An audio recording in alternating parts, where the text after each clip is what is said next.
partner from your first splash through every stroke.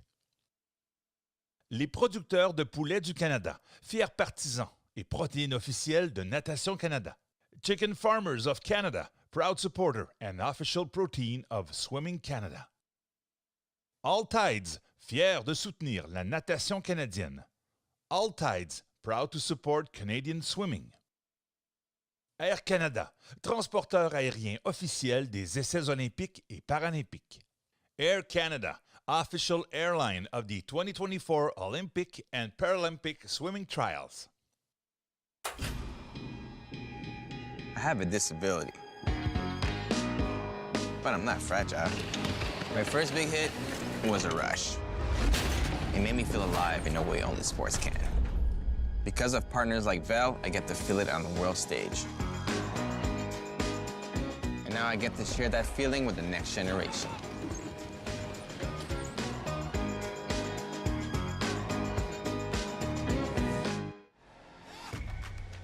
Toronto is roughly 6,000 kilometers from Paris, France, so you need to fly. And we've seen swimmers flying all week. Like last night when Canada's 28-year-old boss of the backstroke, Kylie Moss, rediscovered the speed that had, well, eluded her for a while, leading the 100 back from start to finish, nailing down her fastest time in 3 years, puts her right back into the podium parlay for Paris. Welcome poolside inside the Toronto Pan Am Sports Centre. Rob Snook alongside Byron McDonald. We're excited for night 4, and guess who we get to see? Kylie Moss. She's going to double down in the 200 tonight, Byron. And this is a rarity when you see them swimming back-to-back events. Normally in a 7-day program, there'd be a space between it, but that's what it is, and these elite athletes are used to dealing with it. So she'll be right back in the water in the 200-meter backstroke. The confidence now brimming because she did so well in the 100-meter backstroke, back on that form that we saw for 7 years when she'd never missed a podium. So watch for her in the 200-meter backstroke, one of the best backstrokers in the world. And tonight is a Summer Macintosh night. The world record holder, the double world champion in the 400-meter individual medley will race that event. Byron, she gets to show her fitness and her versatility. Well, and she's very versatile because you need to do all 4 strokes very well. What we need to realize, and I keep repeating this, I know, but Swim Swam magazine, the definitive source of swimming in the world, rated her the #1 female swimmer in the world for 2023. That's how outstanding Summer Macintosh is. We get to see her again tonight. And we finally get to see Josh Liendo, the 21-year-old speedster, race in a final. We saw him race a 200-meter heat earlier in the week. Looked great in the heats this morning. In the 100, he was faster, Byron, than he was winning the Canadian title last year. Well, every time this guy hits the water, he seems to improve. He's bigger, he's stronger, he's more confident, and he races even smarter. So the point is, once you're putting all those ingredients together, he's getting faster and faster and faster. Watch for him in this 100-meter freestyle, but also get excited because they're taking top 4 for the relay. So a lot of swimmers are involved in this race. So, Byron, you look down the program tonight, anyone else catch your eye, say a 10-time Paralympic champion? Yes, Orly Rivard will be in the para 100-meter freestyle for women. She's the defending Olympic champion and the world record holder. So anytime you get a chance to watch Orly, you got to be impressed. We got world record holders, Canadian record holders, all in the pool tonight. So buckle up. Who knows what happens here in Toronto, Canada's fastest pool. Good evening. Tonight, Swimming Canada is handing out 4 awards that recognize the contributions the recipients have made to the sport of swimming.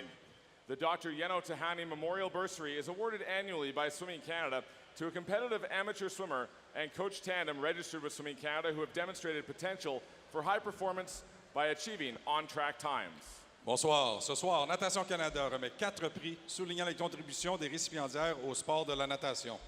La bourse commémorative de Dr. Tiani est décernée chaque année par Natation Canada, un tandem composé d'un nageur de compétition et d'un entraîneur inscrit auprès de Natation Canada qui a démontré un potentiel de haute performance en réalisant des temps en voie.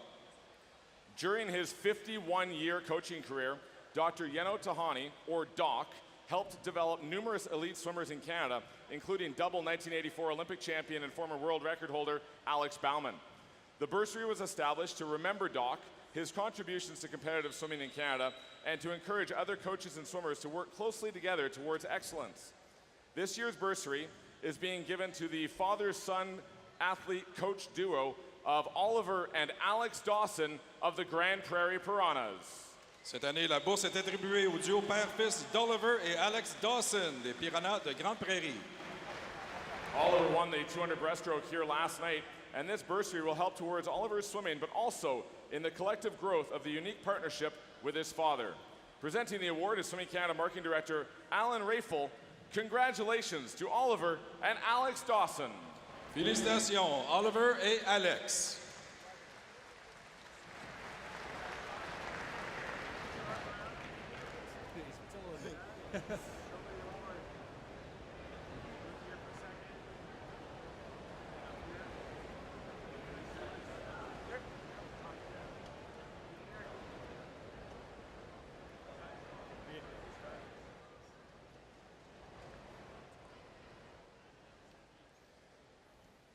Our next award will be the Volunteer of the Year. Receiving the Swimming Canada Volunteer of the Year award is Andy Mitchell.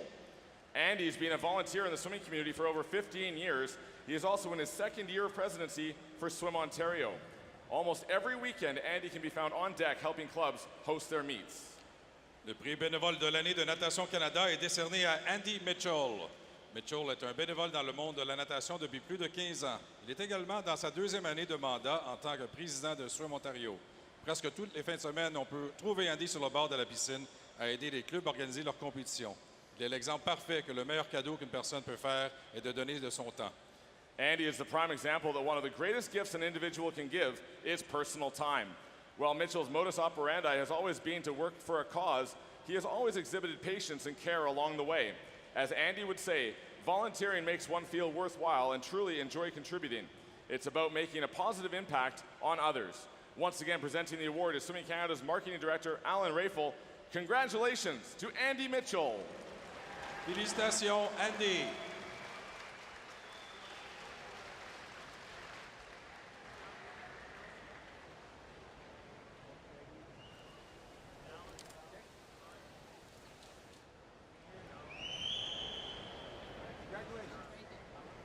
Our next award is the Ken Filippelli Excellence in Officiating Award.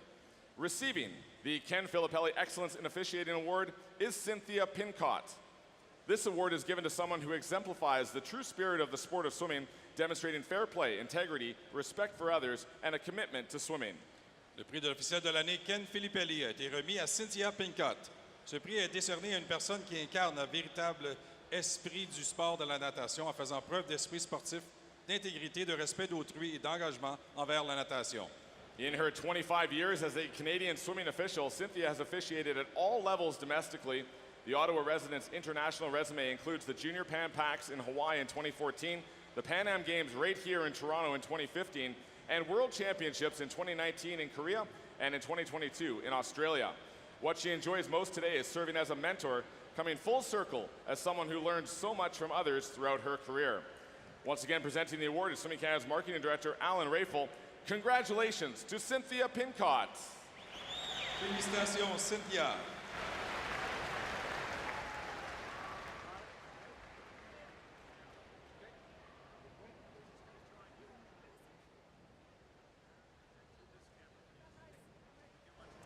Our final award of the evening, the 2023 Swimming Canada President's Award, is being given posthumously to Dean Crawford. Finalement, le prix du président 2023 est décerné à titre posthume à Dean Crawford. The President's Award is open to athletes, coaches, administrators, officials, sport leaders, and builders who have made a significant and profound impact on swimming in Canada. Recipients must have participated in swimming or contributed to the growth and development of swimming. Crawford, an Olympic rowing gold medalist and former Swimming Canada president, passed away in December at age 65. A native of Victoria, BC, Dean is remembered as a thoughtful gentleman who was supportive and believed in service. Dean had a profound impact on the sport of swimming as a volunteer who worked at the club and provincial and national level. One of Dean's major contributions was being head of Swimming Canada's Policy and Governance Committee and working to develop a new strategic plan. Accepting the award tonight on behalf is Dean's wife, Belinda Macy, and here to present the award is current Swimming Canada President, Mary C. Lynn. Belinda Macy, la conjointe de Dean, reçoit le prix dans son nom. Marie-Céline, la présidente actuelle de Natation Canada, lui remet le prix. We'll now ask Mary to say a few words. Good evening, everybody. We'd like to give an opportunity for Belinda to say a few words about her beloved husband and our former president.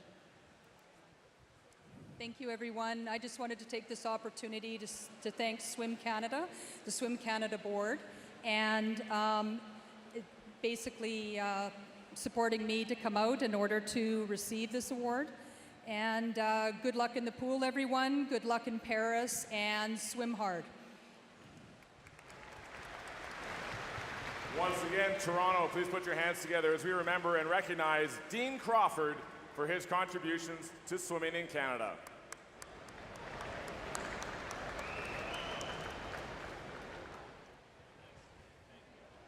We'd like to recognize that the land we're standing on today is the traditional territory of many nations, including the Mississaugas of the Credit, the Anishinaabe, the Chippewa, the Ohlone, and the Wendat peoples, and is now home to many diverse First Nations, Inuit, and Métis people. We also acknowledge that Toronto is covered by Treaty 13, signed with the Mississaugas of the Credit, and your Williams Treaty, signed with multiple Mississaugas and Chippewa bands. Nous reconnaissons que la terre sur laquelle nous nous réunissons est le territoire traditionnel de nombreuses nations, notamment les Mississaugas du Crédit, les Anishinaabe, les Chippewa, les Haudéchonnais et les Wendats. Y abritent maintenant de nombreux peuples diversifiés des Premières Nations, des Inuits et des Métis. Nous reconnaissons également que Toronto est couvert par le traité 13 avec les Mississaugas du Crédit et par les traités Williams signés avec plusieurs bandes de Mississauga et Chippewa. I'd like to now introduce our starters and referees for this evening's final session. Présentation de nos juges pour la session de ce soir. Sophia is ready. A referee for women's event, la juge arbitre pour les épreuves féminines, Sheila Nelson. Notre juge arbitre pour les épreuves masculines, a referee for men's event, Trevor Cowan. Juge au départ pour les épreuves féminines, our starter for women's events, Glenn Gregg. Notre juge de départ pour les épreuves masculines, our starter for men's events, Jennifer Flowers.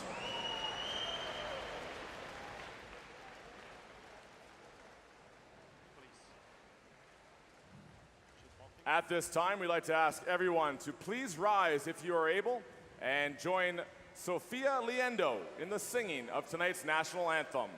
On vous demande maintenant de vous lever si vous le pouvez et se joindre à nous pour l'interprétation de l'hymne national par Sophia Liendo. So, for example, the step here in the gold. Oh, Canada, our home and native land, true patriot love in all of us command. Car ton bras s'est porté l'épée, il s'est porté la croix. Ton histoire est une épopée des plus brillants exploits. God, keep our land glorious and free. Oh, Canada, we stand on guard for thee. Oh, Canada, we stand on guard for thee. Sophia Liendo with our anthem this evening. We now go down on deck to our host this evening. Welcome, Sandrine Mainville. Welcome to night 4 of the Olympic and Paralympic swimming trials presented by Bell. My name is Sandrine Mainville and I will be your on-deck host for the evening. We're already halfway through the meet and we still have some great races ahead of us. But the swimmers will need your help to bring the energy, so be ready to cheer. Are you ready to start?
This is the world champion last year, the world record holder last year in April, Summer McIntosh, with a world record swim in this pool in the 400-meter individual medley. That was 13 months ago. And now it is the 2024 trials. Summer McIntosh is in the middle of the pool. And interestingly, that trials last year was on April 1st, and a lot of people said, this is no April Fool's joke. This woman really went that fast, and she did. She decimated the rest of the field. And here we go, lane number 9. Angela Wang, the 16-year-old from Markham. They alternate from one side of the pool back to the other. This is lane 0, Lila Arofsky from Barrie. Very busy woman. She was at the 2023 World Juniors and the Pan Am Games. Camelia Blanchard, 16 years of age, from the Pointe Claire Swim Club. We've got 2 beautiful 50-meter pools in Pointe Claire. They've held the national championships there. Catherine Hazel, 19 years of age. Mom did med school at McGill. There's her Canadian connection. She was 6th earlier at these trials in the 400 free. Julie Brasseau made the Olympic team by finishing in the 200-meter freestyle. She'll be on the 200-meter freestyle. She'll be on the relay. Ella Jansen is crossing her fingers. She was 5th in that 200-meter freestyle. If they need an alternate, she'll get to go. She'll make it easier if she can finish 2nd under the standard in this race. This is your winner in the 400 IM trials from 3 years ago. Tessa Sapluha, Pan Am Gold in 2019. Bailey Anderson was on the Olympic team for the 200-meter individual medley. This is the 400-meter individual medley. Bailey is from Smith Falls, the home of golf legend Brooke Henderson. Mabel Zavros, both shoulders were operated on last year. I can't believe she's here. Tremendously hard work to get her going. And everyone's here to see Summer McIntosh, 2 times world champion in this event in 2022, 2023. A native from Toronto, now lives and trains in Sarasota, Florida. She's 17 years of age, turns 18 in August. So last year when Summer McIntosh swam here and won the title and set the world record, it was a 4:25.87 time. And of course, the swimmers do 4 strokes. They'll start with 100 meters of butterfly. Summer McIntosh is a dynamite butterfly swimmer. We're underway. The women's 400-meter individual medley, 100 meters of butterfly. 2 lengths of the pool to begin. McIntosh in lane 4, and she already has the lead. What's very interesting on the butterfly is that look at how level she is. And what I mean by that, the amplitude between her hips going down, her arms and her shoulders. A lot of the other athletes go up and down. It's a very wave-like motion. She is very, very level. This is the future of butterfly, I think, for a lot of athletes, if they've got the flexibility to do it, because you're reducing your resistance. Really, really interesting. It's a little bit different than she used to swim butterfly. I think with her coach, Brent Arke, they've really refined it, and it looks very good, and it should reduce the amount of energy she needs to go. Look at how level she is with the water. Good flexibility in the shoulders, good flexibility in the lower back and the hips. Very good butterfly, and she's going out very quick at this point. Summer McIntosh out in front. On her right in 2nd place would be Mabel Zavros, who's also a good butterflyer. 59.47 she touched in last year. She is under world record pace. And Mabel Zavros having a really nice swim as well. 61.29 for her. Now they're into the backstroke, 100 meters of that. Well, and interestingly enough, Summer McIntosh in 2020 was trying to make the Olympic team as a 13-year-old. And as we all know, COVID delayed the Olympics by a year. But the feeling was she didn't have enough strength and power to take on the butterfly or the individual medley. All she focused on was the freestyles, and that's how she made the team and went to the Olympics. Then after that, she said, now I've got time to focus on the individual medley, all the strokes, and the butterfly. And then lo and behold, she won the 400 IM at the World Championships.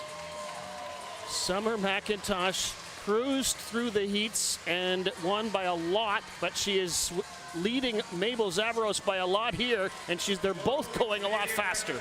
Interesting enough, you can see that Summer wears dark goggles. There are clear goggles, obviously, but she likes to wear the dark ones, especially when she's swimming down in Florida. She trains outdoors in the sun. I think she's used to wearing those kind of dark goggles, and it's also very bright with the lights here. Watch the clock. We're looking for under 2:06.3.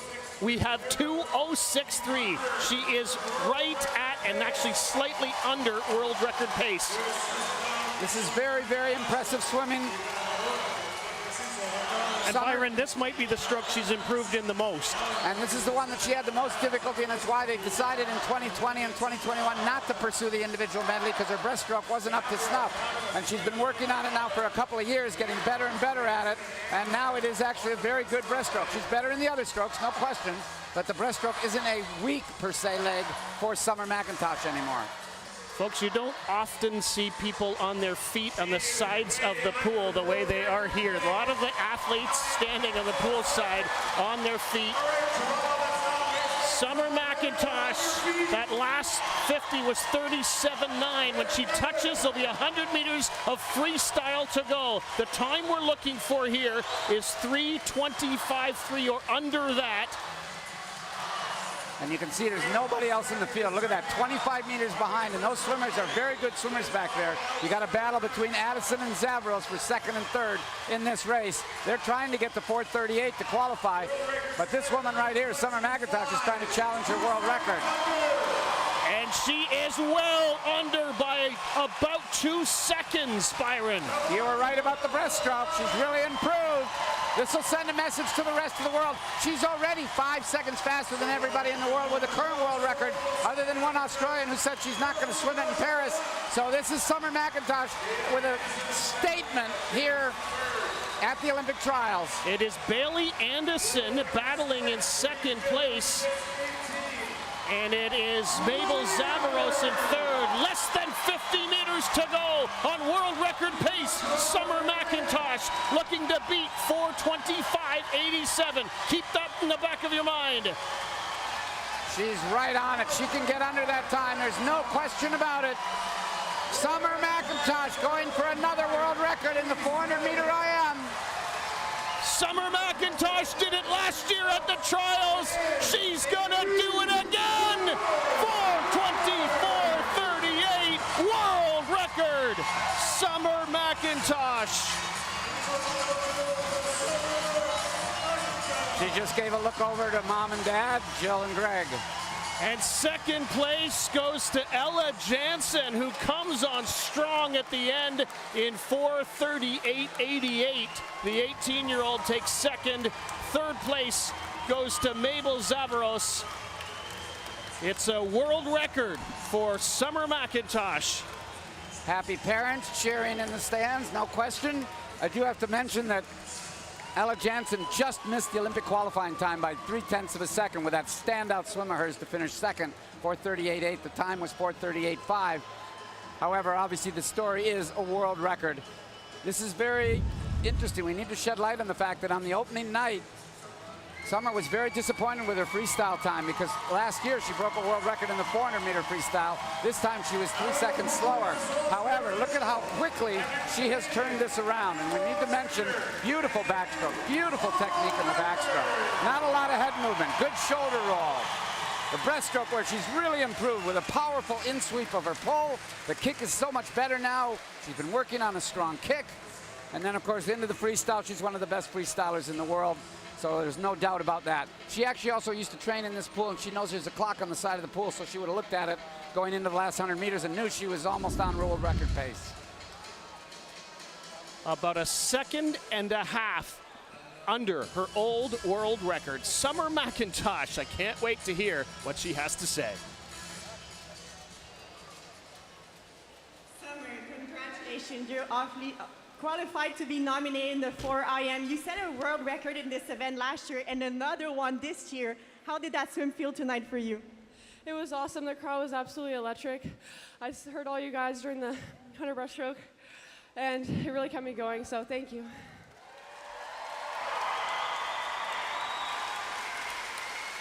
That would be the first time for you swimming this event at the Olympics. What would be your goal for Paris this summer? Just to go out there and have fun. 400 IM is an event where it's all about strategy and pacing the front half and always trying to work that breaststroke because it is my weakest stroke. So I'm just excited to be able to do it in Paris.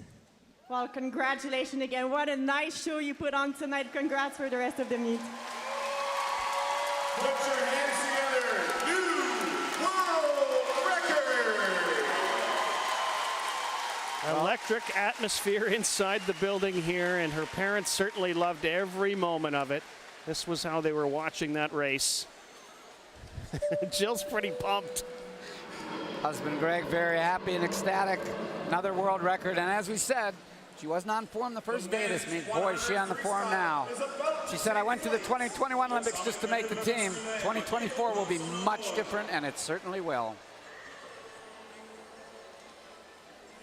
Next event in the pool is the men's 100-meter freestyle final.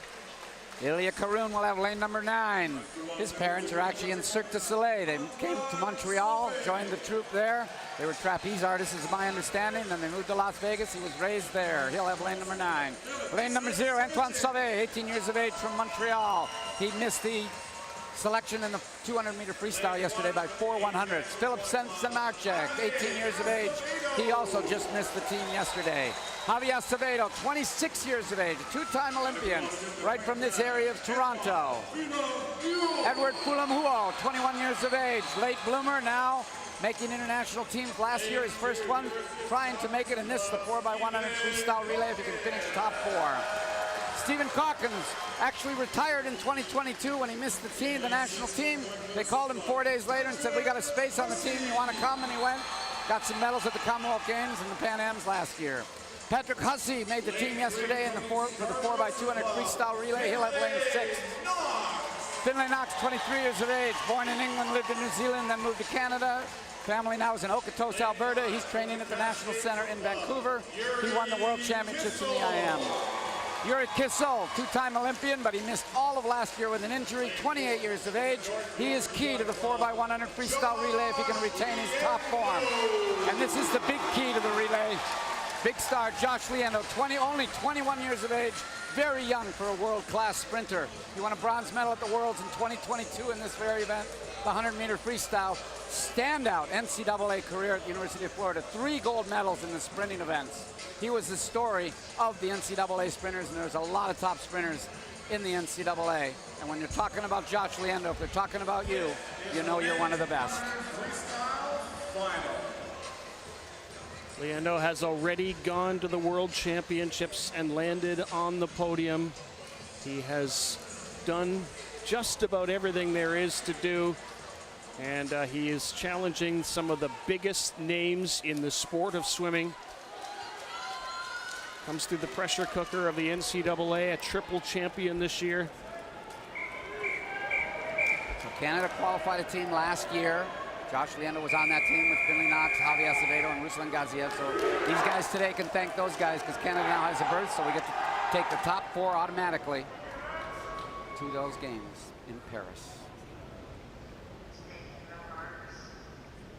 The final of the men's 100-meter freestyle, the middle of the pool. Finlay Knox in 3, Josh Leando in 4, Yuri Kissel in 5, Patrick Hussey in 6. Leando with a brilliant start again. He's got one of the best starts in the world, good underwater, powerful kick, and now he's up and stroking. He's got the best time here. He needs to be ahead of these guys or maybe pull them along behind him. And Leando touches in 22.86 for 50 meters. That's quick. That's a lot quicker than he was in the morning when he was right off his best time. But look at now, he's picking up the cadence and picking up the pace. Good swim for Yuri. Kissel right next to him. Leando in the lead. Kissel looks like he's second. Third place looks like Finlay Knox. Here comes Josh Leando. 47.55. He ties his lifetime best result. Dead on. 47.55. Second place to Kissel, third place to the ever-versatile Finlay Knox, Javier Acevedo, 4th. So 3 of the 4 guys that were on the relay last summer repeat again, and the new guy is really an old guy, Yuri Kissel, who was injured and couldn't be on that relay last summer. People were a little bit worried about the 4x1 relay when Yuri got hurt. They weren't sure who was going to come up, but Javier Acevedo and Finlay Knox are certainly picking up the slack and helping this man right here. Josh Leando is becoming one of the premier sprinters in the world, one of the top 6 times in the world in the 100-meter freestyle, done today at this pool, following that world record by Summer McIntosh.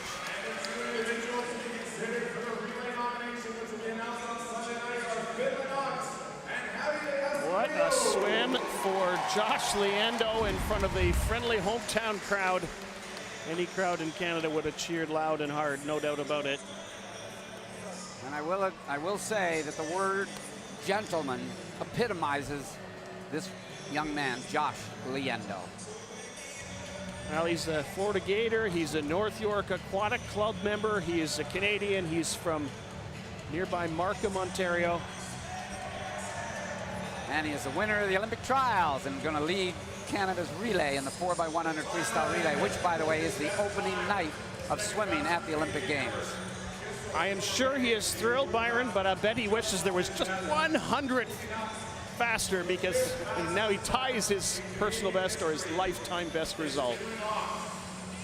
Well, we've got a strong relay team set to go to Paris 2024. These are the 4 swimmers who have been considered for nomination for the 4x1 freestyle in Paris. Congratulations, guys. Javi, you're having a great week. What went through your mind during the last 50? That these boys, this is an Olympic medal contending relay. Like, that's what you think about in the last 15. I want to be a part of that, so yeah. Finley, that's your second Olympic team, but first time in the relay. How special is that for you? Yeah, it's very special. I mean, I was saying this after the 100 breaststroke. I wanted to be on these relays back in Tokyo, and I made it a goal to put the work in so I can stand up next to these boys and race the best in the world, and that's what we came here and did. Yuri, your third Olympic team. We did the first one together. How special is that for you to make your third Olympic here? First of all, good seeing you, Sandrine. It's been a while. Yeah, it's awesome. Not much to say. Yeah, it's cool. Yeah, I like it. It's good. Josh, you started your career training in this very own pool. How special is that for you to win Olympic trial in front of a home crowd? Yeah, it's super special, and special in this event. Next to this guy right here, he was the reason I got so good at freestyle. He was one of my best training partners ever. So it's good to see him get on the team too. And yeah, I'm just happy to do it in the home pool with everyone cheering me on. And so both of you guys have qualified to be nominated in the 100 freestyle. Some congratulations again to the 4 of you. Josh Liendo, Yuri Kissel, Finley Knox, who had a personal best time, and Javier Azevedo. What a time for Finley Knox, Byron. 48:29. His 49:11 was a PB earlier today.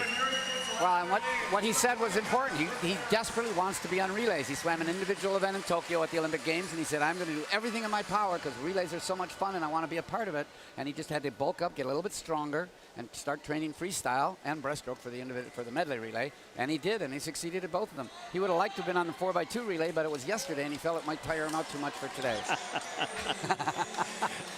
Only a guy that's over 6'6" can sign something that high. Well, he saw Javi sign it up really high yesterday, and so he was reciting the very top where you can't see it.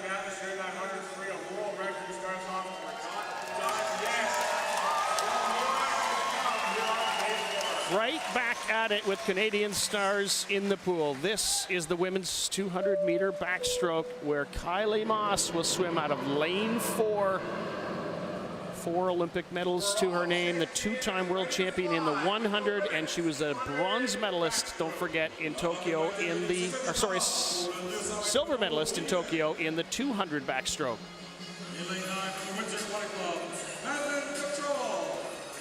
Maddie Gautral, who actually is from Kylie's home club in Windsor. 21 years of age, he's 10th in the 100-meter backstroke earlier at these trials. Jordan Grieber, only 17, from Grand Prairie, now training in Calgary at the powerful University of Calgary swim team. She was on the World Juniors team where she finished 14th in this event. Ingrid Will made the team, made the Olympic team in the 100-meter backstroke. After 2 previous Olympics that she tried to make the team, she's going to Paris. She actually grew up in Qatar and learned to swim there. Delia Lloyd, the 17-year-old from the Etobicoke Swim Club, training now at the National Center. She was 9th in the 100 backstroke, was on the World Junior team. Rhianna Liu, only 14 years of age, lives and trains in North Carolina, which is a hotbed of USA swimming. They see big things for her in the future. Shannon Meadway, 22 years of age, from Uxbridge, Ontario. She'll have lane number 2. Up in lane number 6, Madison Krieger, only 15 years of age, Brock University swim team is where she trains, but she does it part-time there and part-time here at the National Center. It's a big commute, but the family is glad to make that sacrifice. Bridget Burton from Victoria, but she was training here at this National Junior Center under her uncle, Don Burton, for a year. Now she's at UBC, a national champion in the 100 backstroke and 250. Reagan Rathwell coming back after surgery on her shoulder and looking very strong. One of the premier backstrokers in the world. Kylie Moss, 28 years of age, originally out of Windsor. Phenomenal that this woman has been on the podium 8 straight years in all the big competitions, 7 of those in individual events. There's a period there where she went 4 years and wasn't even beaten at all in the 100-meter backstroke. Has set a world record to her credit as well at one point. This is going to be interesting, Byron, because we know how good Kylie looked in the 100, and she completely shut the engine down in the 200 heats today and still went 2:11. Her personal best time is 2:05.4 set in Tokyo. I think the doors are open for whoever's going to grab the potential second spot. You've got to go under 2 minutes, 10.39. Ingrid Wilm would essentially need a personal best to do it. Women's 200-meter backstroke, 4 lengths of the pool. In the middle of the pool, you've got Bridget Burton in 3, Kylie Moss in 4, Regan Rathwell in 5, Madison Krieger in 6, and don't forget about Ingrid Wilm up in lane 8. Yes, Ingrid Wilm was definitely playing around in the preliminaries, so she could sneak it out there way up in lane number 8. It's 9 is at the very top. Lane 0, yes, they call it lane 0, is down at the bottom, so 0 all the way to 9. Kylie Moss splits 29.59. The race really is for second spot here. Kylie would be a major, major upset if anybody would be able to beat Kylie Moss here. She's trying to set herself up for a run at a medal at the Olympic Games in the 200. She's already done that in the 100-meter trials here when she posted one of the fastest times in the world. Now she's got the 200-meter backstroke. But the battle for second, if the athlete can go to 10.39, they're going to get to go to Paris. And I love the attempt here in lane number 3 for Bridget Burton. She's going out faster than she's ever gone before. She's going to put it all on the line to see if she can make that time. Kylie Moss splits in 1:01.39, Burton 1:02.54, so just about a second slower. She is kind of hanging with Kylie Moss. This will be very interesting. Bridget Burton could really, really hurt towards the end, or she could have the swim of her life and make this team. Well, if Ingrid Wilm is going to make a move, she's going to have to do it soon because she is well back in 5th or 6th place. But Kylie Moss is on one here.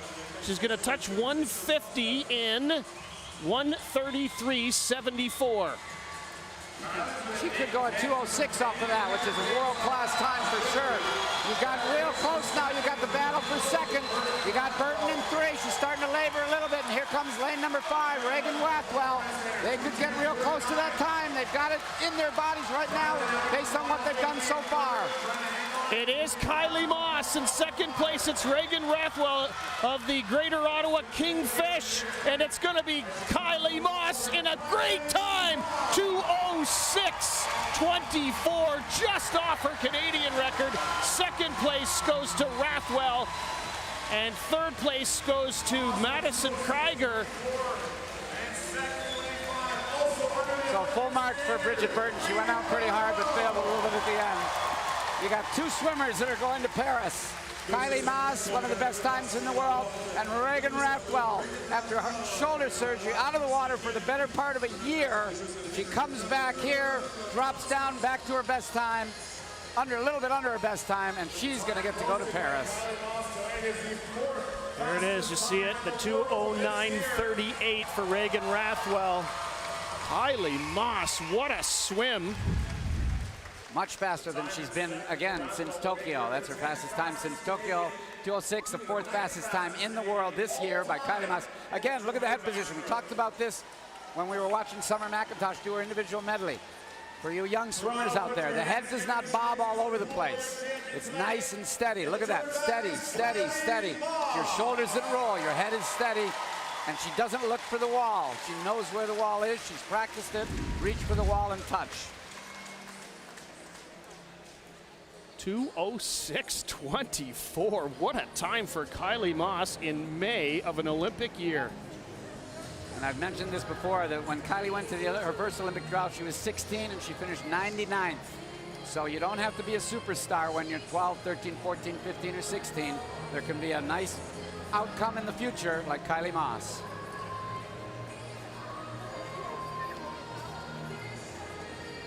Two Canadians under the Olympic qualifying standard of 2 minutes 10.39. Kylie Moss and Reagan Rathwell. Impressive indeed. Congratulations, girls. You've both been qualified to be nominated in the 200 back. Congratulations. Regan, your first Olympic team. How do you feel right now? So overjoyed. I don't really have words. How did you prepare for this race? It's kind of been an up and down path the last couple of years, dealing with injury and health issues, but just having a really great support system in place between coaches, teammates, family makes all the difference.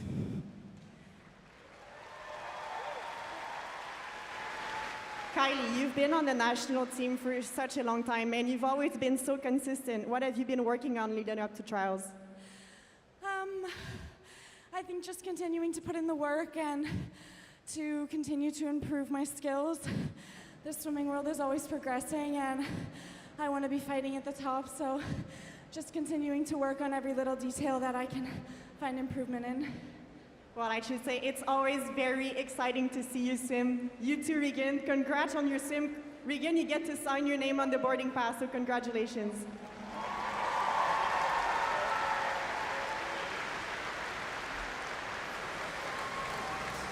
Kylie adds the 200 backstroke. One of Kylie's favorite phrases is a happy swimmer is a fast swimmer.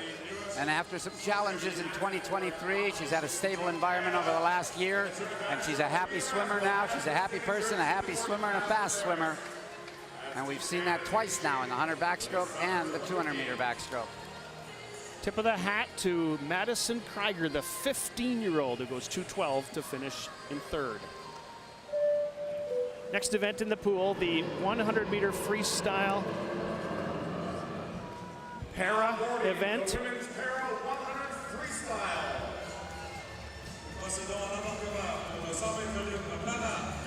We have Aurélie Rivard, the well-known Canadian 10-time Paralympic medalist. World record holder in this very event. Let's meet the athletes now. In lane number 9 will be Jessica Tinney. Her classification is S5. She is from Ajax, a suburb here of Toronto. She was 4th earlier in this competition in the 50 fly. Alison Gobal will have lane number 0. She is the S5 classification from Lake Saint Jean, which is in northern Quebec. That's pretty far up there, but they're real big into open water swimming there. They host a big meet every year. Shelley Newkirk, we just see, S6 from Saskatoon. We'll have lane number 8. Down in lane number 1, Sabrina Duchesne, classification S7, 23 years of age. Trains at the University of Laval, Quebec City. Tess Rutliff, the veteran, an S7. She's already made the team based on her excellent swim in the butterfly earlier, originally out of Caledon. Penn School, University of Laval, National Center. The pride of Newfoundland, Katrina Roxanne. She made her 5th, yes, count it, 5th Olympic Games a couple days ago in the butterfly. Mary Jibb is in lane number 6. Jamie Cosgriff will have lane number 3, an X10 from Oakville, a newcomer to the national para team. Her first international was last summer. She has already made the Paralympic qualification standard in her butterfly swim. Ariana Hunsiker from Surrey, BC. And there is your world record holder and defending Paralympic champion, Aurélie Rivard. Spent a lot of her life in Montreal, but she's now training up in Quebec City in the province of Quebec. 5 Paralympic gold medals, 21 major gold medals at major international competitions. Swim Canada's Para Female Swimmer of the Year 6 times in a row. Wow. She's done it all, and she had her birthday 2 days ago. She's 28. Got another world record holder in the field as well, Shelby Newkirk, not in the 100 free, but she set one in the 50 back last month at a meet in Indiana in the S6. So I'll tell you this, different categories, of course, different classifications, if you will, for Paralympic sport. The 3 athletes in lanes 3, 4, and 5 are all S10s, so they indeed are racing each other and the clock.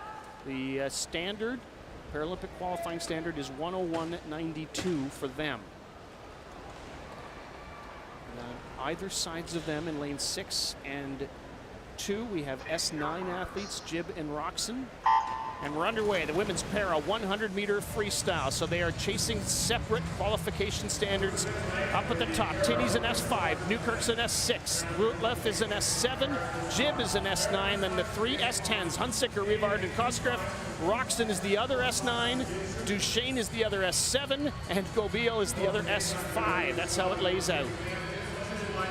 Right in the middle, you've got Rivard. Rivard actually is so fast that, in essence, she doesn't really need to prepare for this meet. She can swim through this meet, be qualified, and then put all her efforts into Paris. And it sounds funny, but in swimming, you really try to peak once a year if you possibly can, and that's what her and her coach have been planning to do all along. Hunsucker was about 0.4 of a second behind. She is in lane 5.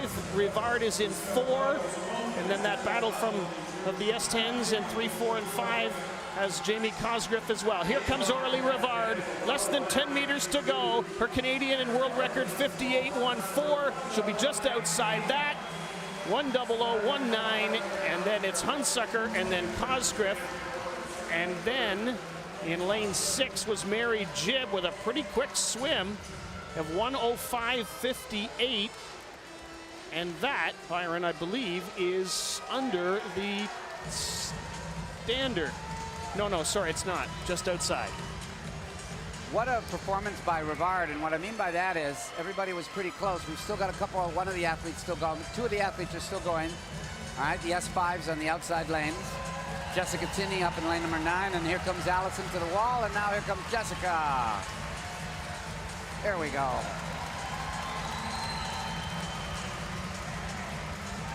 And as we mentioned, Aurélie and Hunsicker were almost tied at the 50-meter mark, and then Aurélie just found another gear in the last 25 meters. There she is. And the last 25 meters, she just shifted into high and pulled away with a powerful stroke, and her kick looked magnificent. Off the blocks. Kicking underwater, up and stroking. This is Aurélie Rivard.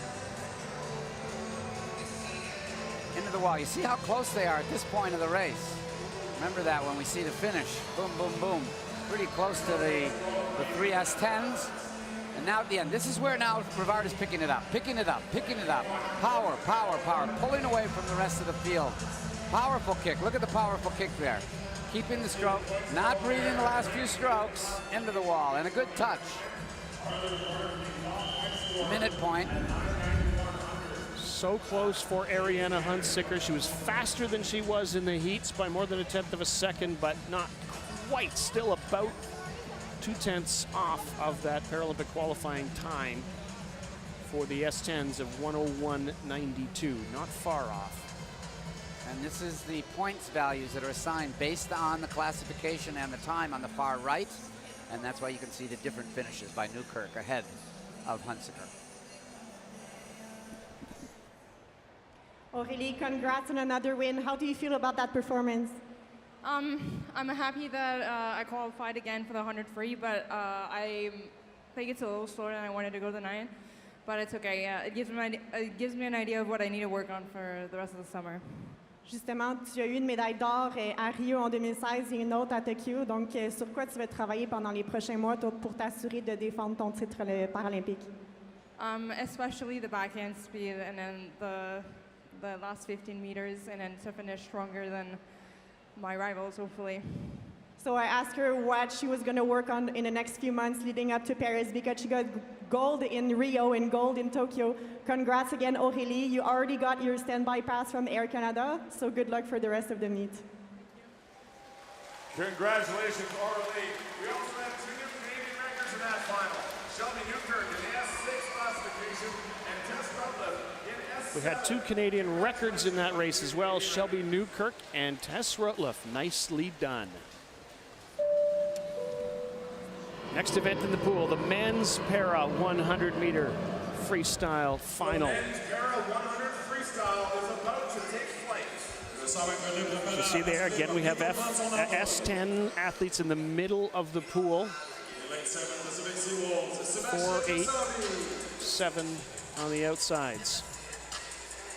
Sebastian Masabi will have lane number 7. He is an S4 from the Pacific Seawolves in Surrey, BC. He actually set a world record in his classification, but that event unfortunately isn't at the Paralympics. This is Charles Gamichel, S7 from Hamilton. There's Philippe Bachon, will have lane number 6. He's an S8, 28 years of age, from Trois-Rivières. Won a Commonwealth Games medal back in 2018. Reed Maxwell, saw him last night qualify in the 400-meter freestyle. He's only 16 years of age, out of Edmonton. There's Alexander Elliott. He's also an S10. He's an S10, 27 years of age, out of Kitchener. And Fernando Liu, 16 years of age. He and Elliott are both S10s. Fernando is out of Langley, British Columbia. He was 2nd in the 100-meter butterfly at these trials already. 3rd in the 100-meter breaststroke. He's swimming an event every single day. He had a personal best in the heats of 57.05, actually hometown of Burnaby, I understand, and then trains at that Langley Abbotsford Olympians Club. Some pretty quick swimmers in this race. On a quick note here, the world record in the S10 category is held by Ukrainian Maxim Kripak. He said it in Kripak, he said it in Tokyo, 50.64. And he won a whole slew of medals at those games, and President Zelensky named him Hero of Ukraine. Excellent. Well, they're under a lot of stress in Ukraine right now. Yes, they are. 100 meters freestyle, 2 laps of the length, the para men's 100-meter free.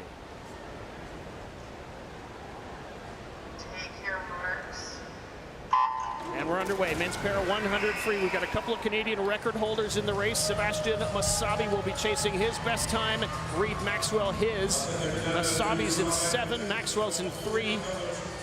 The middle of the pool's got Fernando Liu, who was the fastest qualifier, and he is out like a rocket.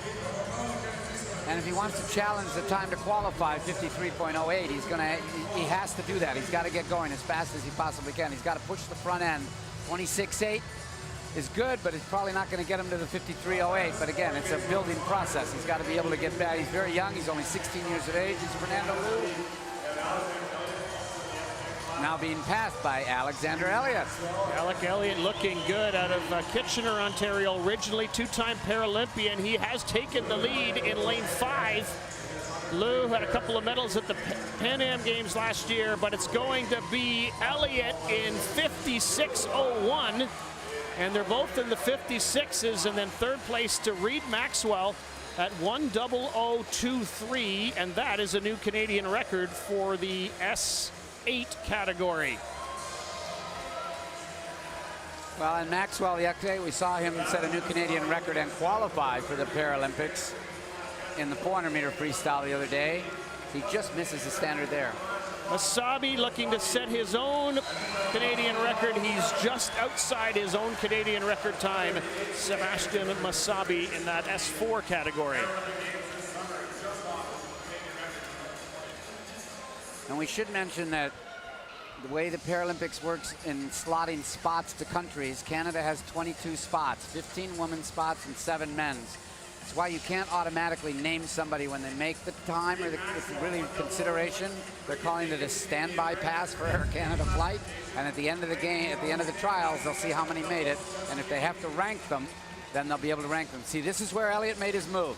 He was behind. He made a move at the 75-meter mark and then just kept pulling away from Fernando Liu, and he won the 100-meter freestyle for para men. And he won it in a solid time of 56.01. But again, this is where they're ranking by points, which takes into account the disability ranking classification. And so really, Masabi is your winner, if they were to compare the athletes that are multiple classes. When they get to the Paralympics, of course, you just race the people in your classification. Well, he's gotten pretty comfortable in first place this week. He's had some really good results. He had one disqualification that was reversed, and he got to keep that Canadian crown. Sebastian Masabi, on the count of points, takes it. Congratulations, Sebastian. You're having an amazing week. How do you feel right now? I feel good today. Are you happy about the race? A bit. Were you nervous before the race? Yeah, I was really hoping to beat my record this morning. Well, hopefully you'll have that chance in Paris, so congrats again. And also you get a standby pass from Air Canada, so congratulations. So that's it with Sabi and the Pacific Signal. This is his standby pass. A new Canadian record this morning in the 130. Well, pretty good day. Start it with a Canadian record and finish it with another standby pass. And we just saw a shot before that of Mom cheering on the sidelines. There she is. She's pretty happy. Next event in the pool, the men's 800-meter freestyle final. 16 lengths of the pool. We have an athlete in this race who could pull off the triple. Alex Axon has already won the 200 and the 400. It was at last year's trials that Eric Brown swept the 4, the 8, and the 15.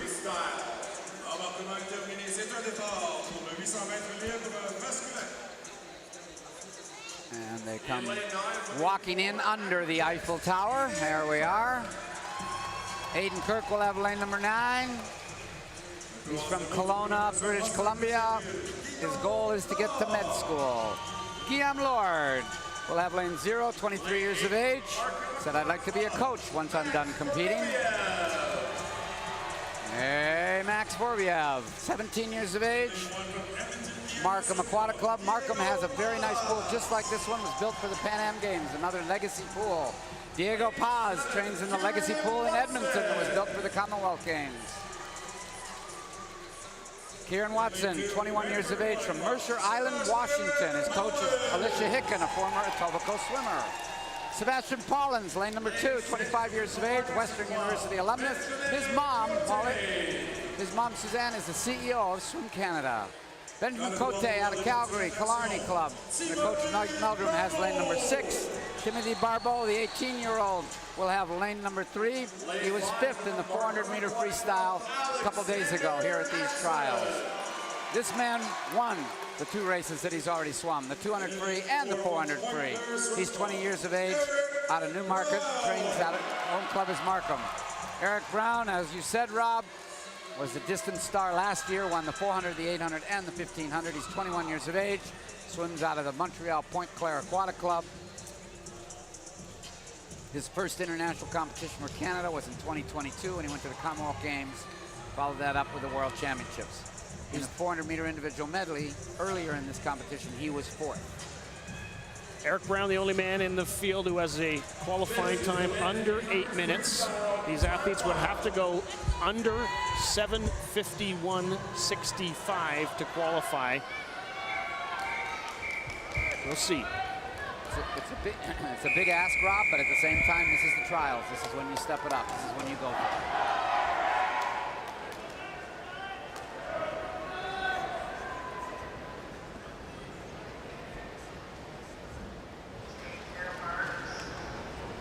We're underway in the men's 800-meter freestyle final. 16 lengths of the pool. Lane 0 at the bottom is Lord. Then it's Paz. Paulins is in lane 2. Barbeau in 3. Brown, last year's winner, in 4. Axon, 2 golds already in 5. Then Cote. Watson in 7. Vorobiev in 8. And Kirk is in lane 9. Get their first touch of 16. That one gets that one out of the way. 26.7 for Axon. Obviously, pace is very important. Just like when you walk track and field, you've got to be able to pace yourself well so that you're not too fast at the front end and you're not too slow at the back end. You've got to be able to figure out where to make your move and then stay with that strategy. These guys would have been working on that in practice every day with their coaches. They would have been rehearsing it in competitions. And now they have to put it all together. Eric Brown with a slight lead on Axon, and then Tim Barbeau is in the hunt as well early on. Lanes 3, 4, and 5. Barbeau, Brown, Axon. But the at the interesting loping stroke. You've got right now, it's a good shot of Brown. Now in lane number 5, of the 3 of those at the top, look at the loping stroke that Axon has. He actually looks pretty easy and controlled at this point. He might have a little bit more at the end if he doesn't lose touch with these guys in the first half of the race. Brown finished just behind Axon in that 400 in second place. He wants to create some space here, I think, Byron. I think it's time to start making that move if you can. They're only at the 200. There's only the 25% quarter of the race at this point here. We should mention that the 800-meter freestyle is swum with prelims and finals at big international competitions like the World Championships and the Olympic Games. But at the trials for a lot of countries, including Canada, it's only swum once. And so that means that it's what's called a time final. All the slow heats were swum this morning, and somebody in theory, if they really put in a good swim in the morning, could actually make the Olympic team or beat these guys or get to the medal podium. As it turns out, the fastest time this morning was Olivier Risk out of the Ottawa Carleton Club, coached by Nico Bilal. He went 8:15.04. I don't think that's going to medal. It's a good swim, no question about it, but I think these guys are safely going to go faster than that. And they are hoping that they go faster than the Olympic qualifying time. That, as Byron mentioned, is a big ask. The best time in the world this year, 7:40.9. Daniel Whiffen of Ireland winning the gold at the World Championships in Doha in February. What's very interesting about Whiffen, we'll mention as we watch Eric Brown starting to separate himself from the rest of the field at the 300 meter of this 800, is that Whiffen is actually from Northern Ireland, and the people from the athletes from the Northern Ireland can actually choose, because they're part of the UK, if they want to swim for Great Britain or if they want to swim for Ireland. Daniel Whiffen chose to swim for Ireland. Not surprised. No. Pretty proud. He's happy about it. Eric Brown went through 300 in 2:56.2. Second place is Barbeau on his right, so in lane 3. Remember, the lanes start at 0 at the bottom of the pool on your screen, and they work their way up to 9. Good swim so far for Eric Brown. So Eric Brown is lapping at around 30 seconds, which means 100 in a minute, which basically translates to going about 7:56. So he'll be shy of that standard. He can do a best time, no question. He needs to channel his inner Bobby Fink for the last 150 meters, the American who won gold in Tokyo. And what Rob's referring to is that the American was out of the race, literally in 4th place with 50 meters to go. And he put on a Herculean effort on the last 50 meters and actually passed all 3 of those swimmers ahead of him and won the gold medal.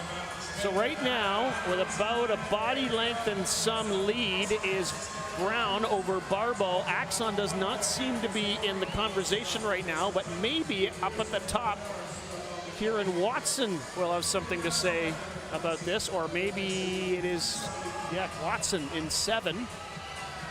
He is in 3rd place. So handily out in front as we approach the 500-meter mark is Eric Brown. Pointe Claire Swim Club has produced a lot of good swimmers, a lot of good swimmers here at this meet from Pointe Claire. They've really moved the club up. It's become used to be more for an age group club, but now they're getting a lot of good senior performances. Good for them. Great swim by Timothy Barbeau. He was at the World Championships in the summer of 2023. He went to the Pan Am Games in October of this past fall. He was 8th in the 1500-meter freestyle at the Pan Am Games. Gained valuable experience, and I think he gained valuable confidence as well, Rob, because he's right here doing a great job. So your top 4 right now: Brown in the middle in lane 4, then Barbeau in 3, then Watson in 7, and then Sebastian Paulins actually is having a pretty good swim in lane 2. He's in 4th place right now. Moving on up. So the guy in 2nd place, Timothy Barbeau, he swims for what's a club called Neptune Natation, and they train out of the Olympic pool in Montreal. He's starting to make a move, Barbeau, on Eric Brown. This will be very, very interesting. There is 200 meters to go. Might have to pick it up a little bit sooner. Can't wait for the very end. But he trains out of the Olympic pool in Montreal, and we've mentioned it before, but these Olympic trials were supposed to be held in that very pool, but they had a fire, and it's a giant edifice, which the pool is in the basement of the football stadium there that was built for the Olympic Games. So at the last minute, they had to move this meet to Toronto. Luckily, Toronto was able to accommodate. Barbeau trying desperately to get a little bit closer to close the gap so that he can make a big push in the last 100 meters. Eric Brown seems to be refusing him, but we do have a good battle for third between Sebastian Paulins and up at the top there, Kieran Watson. Well, they get to 650 meters, 2 seconds apart. That's how much work Barbeau would have to do. Let's see if he can challenge. Then we also have a battle for third place between Watson in lane 7 at the top and Paulins in lane 2 at the bottom. Watson just made a real big move on Paulins. He's starting to distance himself for that bronze medal. Barbeau's still about a body length and a half behind. He kind of made a move at the 500 and just couldn't maintain it. He's going to give it a try. Look at the powerful kick now. He's trying to bring it up. Eric Brown's matching it. 150, or at least 75 meters to go. They'll have one more touch of the wall and then 50. Brown at 6:59.9 at that last touch. The only one under 7 minutes. Let's see how fast he can bring it home. And can Barbeau challenge? 7:30.74. Eric Brown in the final 50 meters now. Barbeau picked up the half a second on that last 50. Look at him go. Eric Brown can't match. He doesn't have the legs. He's starting to labor. Here comes Barbeau. Here comes Tim Barbeau, the 18-year-old from Neptune Natation. He has taken the lead, and he is racing to the wall. Brown has nothing in the tank. He's really struggling. Barbeau way ahead. Here he goes. Can he get under 8? Just outside 8. 00.61 for Barbeau, but a Canadian win. And Brown in second. And Watson in third.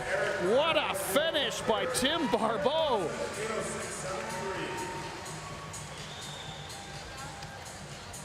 More positive signs for the future of distance swimming in Canada. There he is.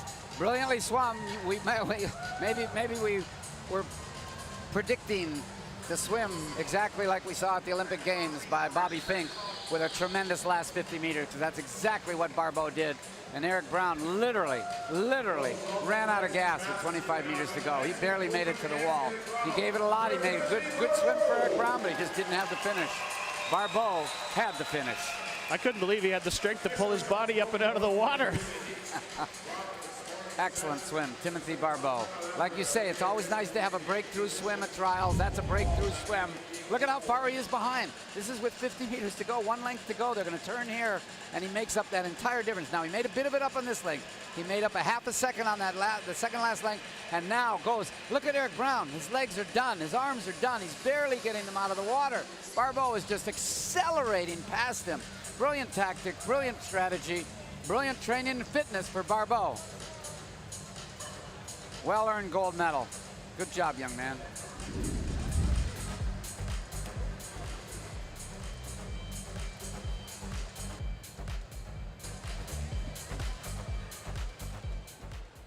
Timothy Barbeau, national champion in the 1500 and a 4-second best time. How do you feel right now?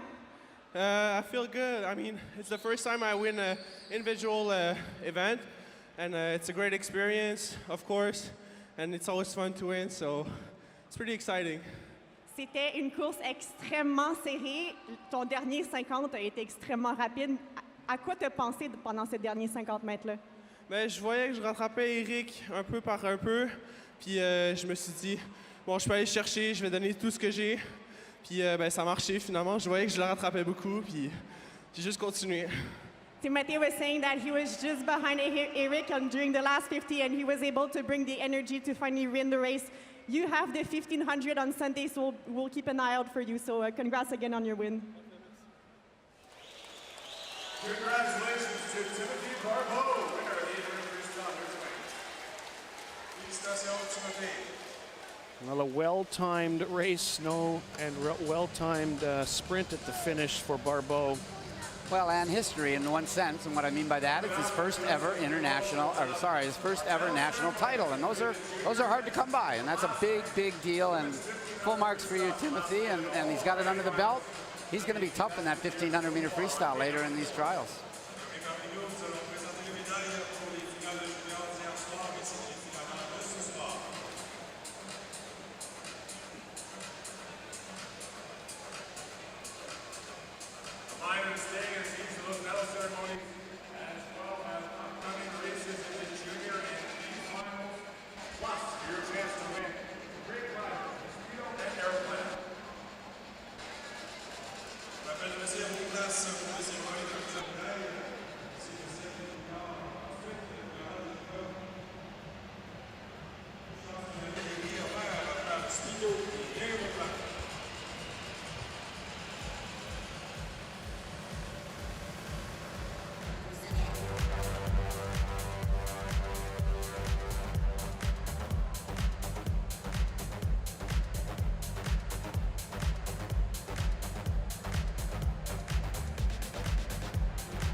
Accueillons maintenant nos médaillés du 200 mètres libre junior masculin.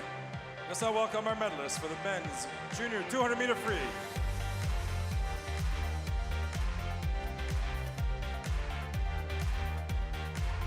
La présentation de médailles sera effectuée par Kate Zaparonoek, représentante de la Fondation Malavia. Medals will be presented by Kate Zaparonoek, representing the Malavia Foundation. Bronze medalist. La médaille de bronze. Alexander Miao.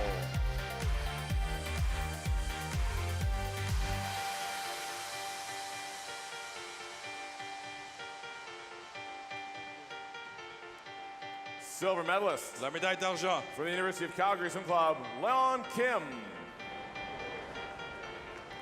Gold medalist. La médaille d'or. Ethan Eck.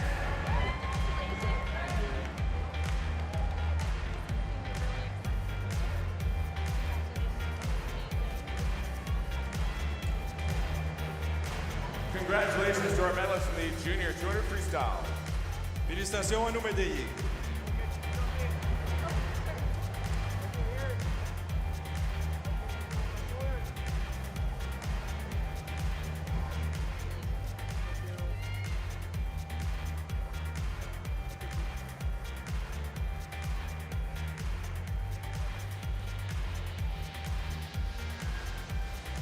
Accueillons maintenant nos médaillés du 100 mètres d'eau junior féminin. Let's now welcome our medalists for junior women's 100 backstroke.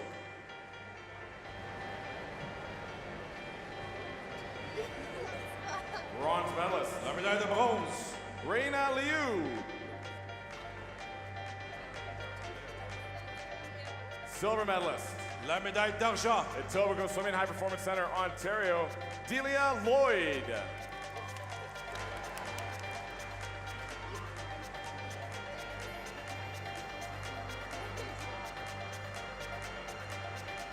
Gold medalist. La médaille d'or. From Brock, Niagara and High Performance Center, Ontario, Madison Krieger.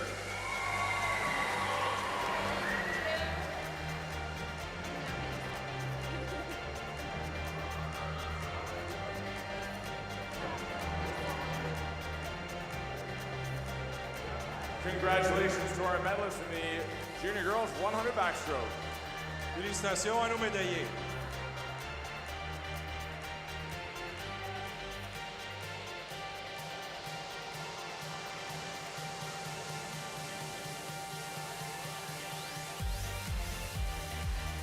Accueillons maintenant nos médaillés du 200 mètres brasse junior masculin.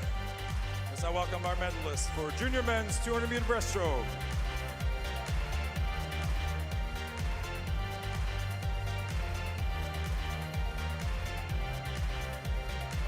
Les médailles seront présentées par Aria Malavia, représentante de la Fondation Malavia.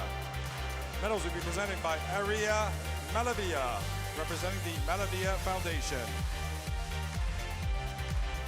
Bronze medalist. La médaille de bronze.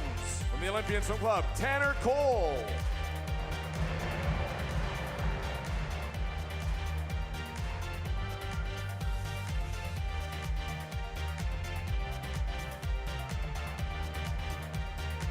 Silver medalist. La médaille d'argent. From the Markham Aquatic Club, Kiet Kong.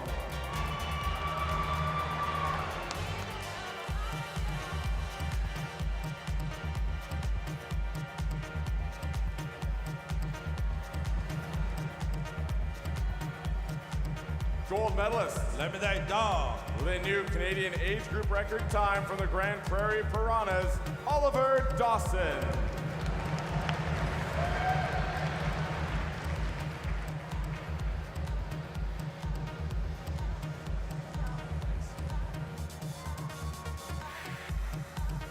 Congratulations to our medalists in the junior men's 200 breaststroke. Félicitations à nos médaillés.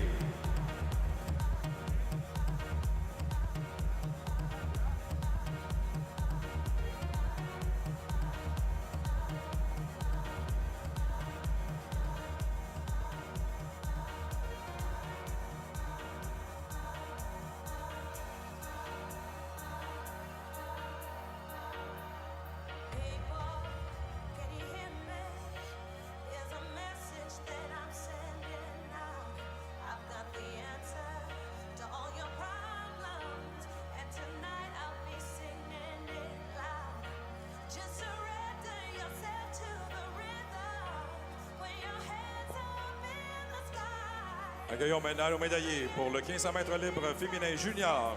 Let's now welcome our medalists for the Junior Women's 1500 Free.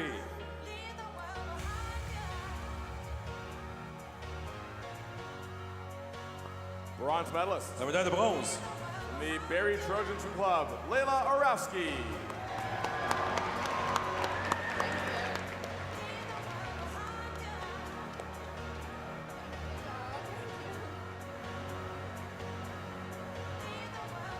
Silver medalist. La médaille d'argent. From Brock Niagara Aquatics, Peyton Lee.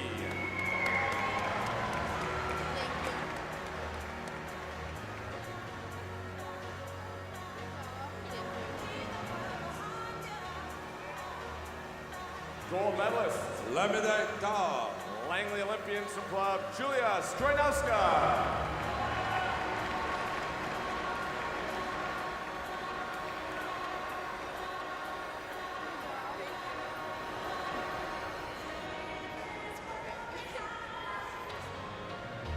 Congratulations to our medalists in the Junior Girls 1500 Freestyle. Félicitations à nos médaillés.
Accueillons maintenant nos médaillés du 1500 mètres libre féminin. Let's now welcome our medalists for the women's 1500 free.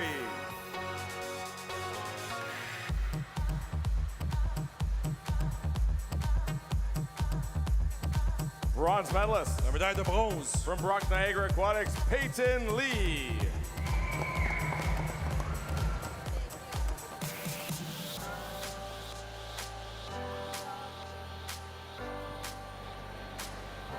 Silver medalist. La médaille d'argent. Langley Olympian Swim Club, Julia Strojnowska.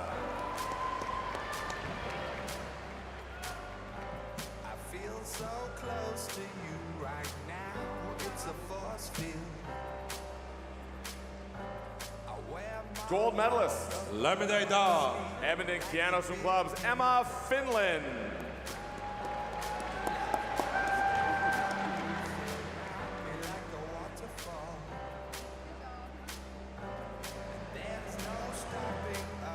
Congratulations to our medalists in the women's 1500 freestyle. Félicitations à nos médaillés.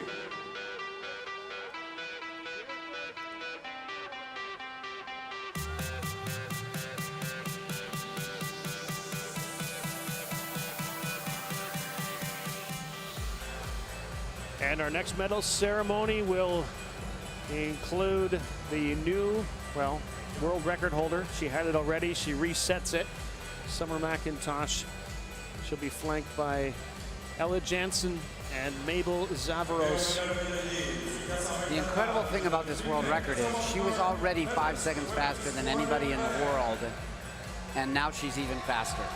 So there is a woman from Australia that's a bit closer to that, right? Three seconds, but that woman has decided not to swim the corner because she can win the backstroke. So this is an incredible, incredible swim from an incredible, incredible athlete.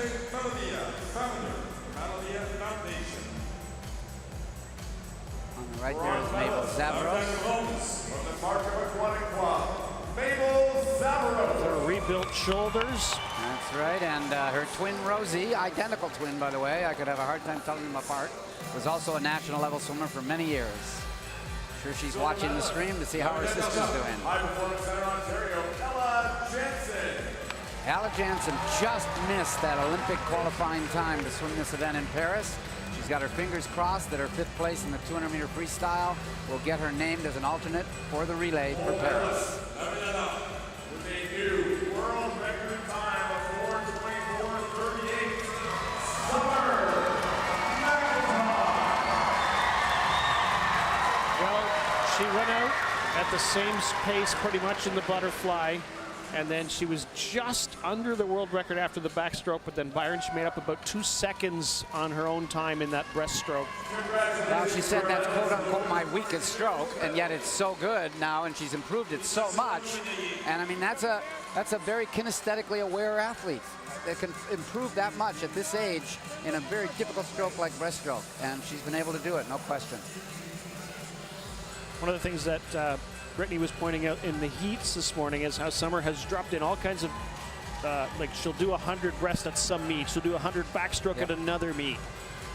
Well, and one of the things that Summer said last year when she broke the world record, he said, what my big adjustment is when I'm swimming these many events is falling asleep at night. You wouldn't think that. She said, I can't shut my mind off. I'm excited, and I'm learning to get better and better at that as I go forward, because, I mean, she's going to be pretty excited now, but she's going to be prepared and knows what to do. She's been through it now once last year. She'll be through it again at this meet, and then come the Olympics, it won't be as big a deal. So it's all about learning. Well, Yuri Kissel is stoked. He comes dancing in to celebrate his podium result with the men's 100 freestyle and likely ticket to Paris. Well, these 3 guys actually trained together for many years. Now they've all kind of split a little bit. Yuri has gone back to Calgary, to his home club. Josh has gone down to Florida, the university, and the man we just saw, Finley, has moved to the National Center across the country in Vancouver. But they spent many years together. They know each other. They're buddies. And it's kind of cool that they're 1, 2, 3 here, and they're going to go towards another Olympic Games together. Finley Knox on the right had a personal best time, 48.29. Yuri Kissel went 48.19. And then Josh Leando with a 47.55 to duplicate his own personal best time. So he's still got that Canadian record of Brent Hayden to chase after. Just about 0.3 of a second ahead. But he's got time, Byron. He certainly does. He's a young man in sprinting terms, being only 21 years of age. And Brent went till he was 37, so who knows? And I'm sure Brent's probably watching.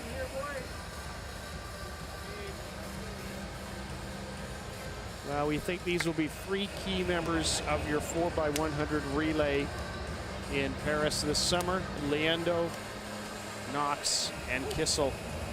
And in the wings is Javi Acevedo, who's been moved himself into freestyle. When he first made his Olympics 8 years ago, he was a backstroker. He made it as a relay man 4 years ago, and now he's made it in the backstroke and the relay. This time for his 3rd Olympics is Javi, popular guy on the team. So those will be the guys that will be swimming the 4x1 freestyle relay. And all he did is win 5 medals in relays at Pan Am Games last year. Some familiar faces here, particularly in the middle of your screen. Kylie Moss and the women's 200-meter backstroke medal presentation.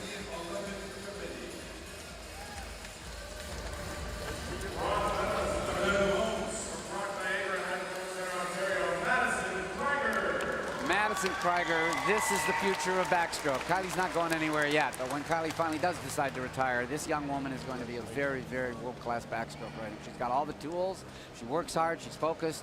Family does a lot of commitment. They drive from St. Catharines, which is about 1.5 hours to 2 hours, here to the National Center to train several times a week. So good for her for a bronze medal. Real breakthrough. Reagan Rathwell even said in the interview, she said, I've had a lot of problems physically, you know, shoulder surgery, and she's had a lot of good support, and she's able to make it back to 100%, back down to best times, and most importantly, that best time was right at the Olympic qualifying time, so she gets to go to Paris. She was an Olympic silver medalist in this event in Tokyo. She wins tonight. She was about a second faster than she was last year when she won this event. And everything about her stroke and her aura just seems so healthy right now, Byron. And that's what we say, you know, she's in a stable environment, training really well. She followed the former national coach of Canada, Ben Titley, to Spain. That's where she lives and trains now, in an elite training group that's based there. And she's doing very, very well, and back to that form where she did not miss the podium for 8 straight years and was on the individual medal podium 7 straight years. I call that performance on demand, and that is Kylie Moss to a T.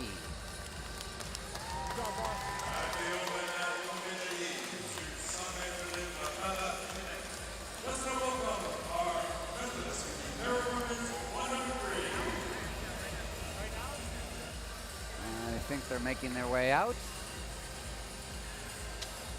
Next medalists that will be awarded are for the women's para 100 free. And of course, we go by the rankings and the points according to world rankings. I just saw Orly Rivard running over there to get under the Eiffel Tower so she could walk out here for the awards. Well, Shelby Newkirk, as we saw on the register, should be first, as they showed us on the, maybe not.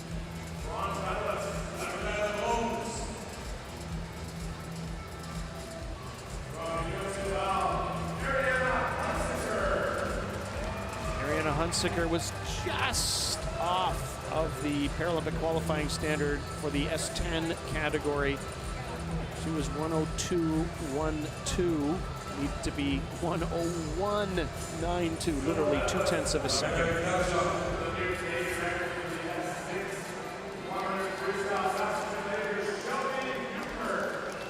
From Saskatoon, Shelby Newkirk with a new Canadian record.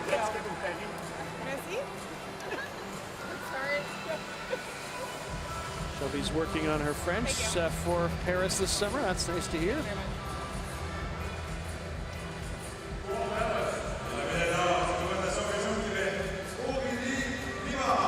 There's Orly Rivard. We've mentioned it many times. You're defending gold medalist from the Paralympics in Tokyo in this event, the 100-meter freestyle, as well as the 400-meter freestyle, which we saw yesterday. Both of those gold medals and world records.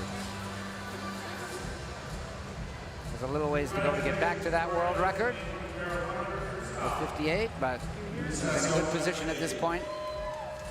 Head into Paris. What did you say? 104 it would be today, days away. 104 days for the Paralympics.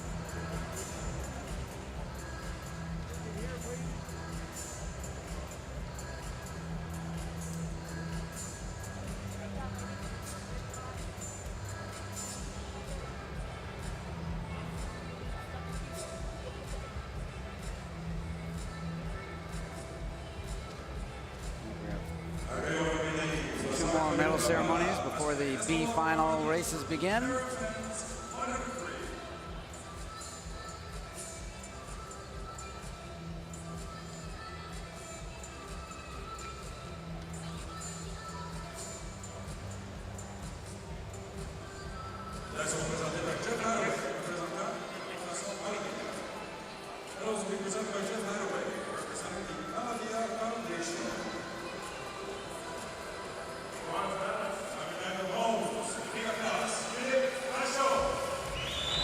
Philippe Vachon, the two-time Paralympian who won this event at last year's trials on the point system, winds up in third place. He swims out of Trois-Rivières, Quebec. There's a man that's got a great future. We've already seen some of it in his 400-meter freestyle yesterday. His 100-meter freestyle today, only 16 years of age, out of Edmonton, SH category. New Canadian record, just over that qualifying time, but I think he's already secured that spot with that great swim yesterday. Reed Maxwell, nicely done. And there is Sebastian Masabi, who's just off the Canadian record he set in the heats. And there's his mom. And she's been front and center. She's been one of the most popular moms on the screen this week. There are a lot of parents here.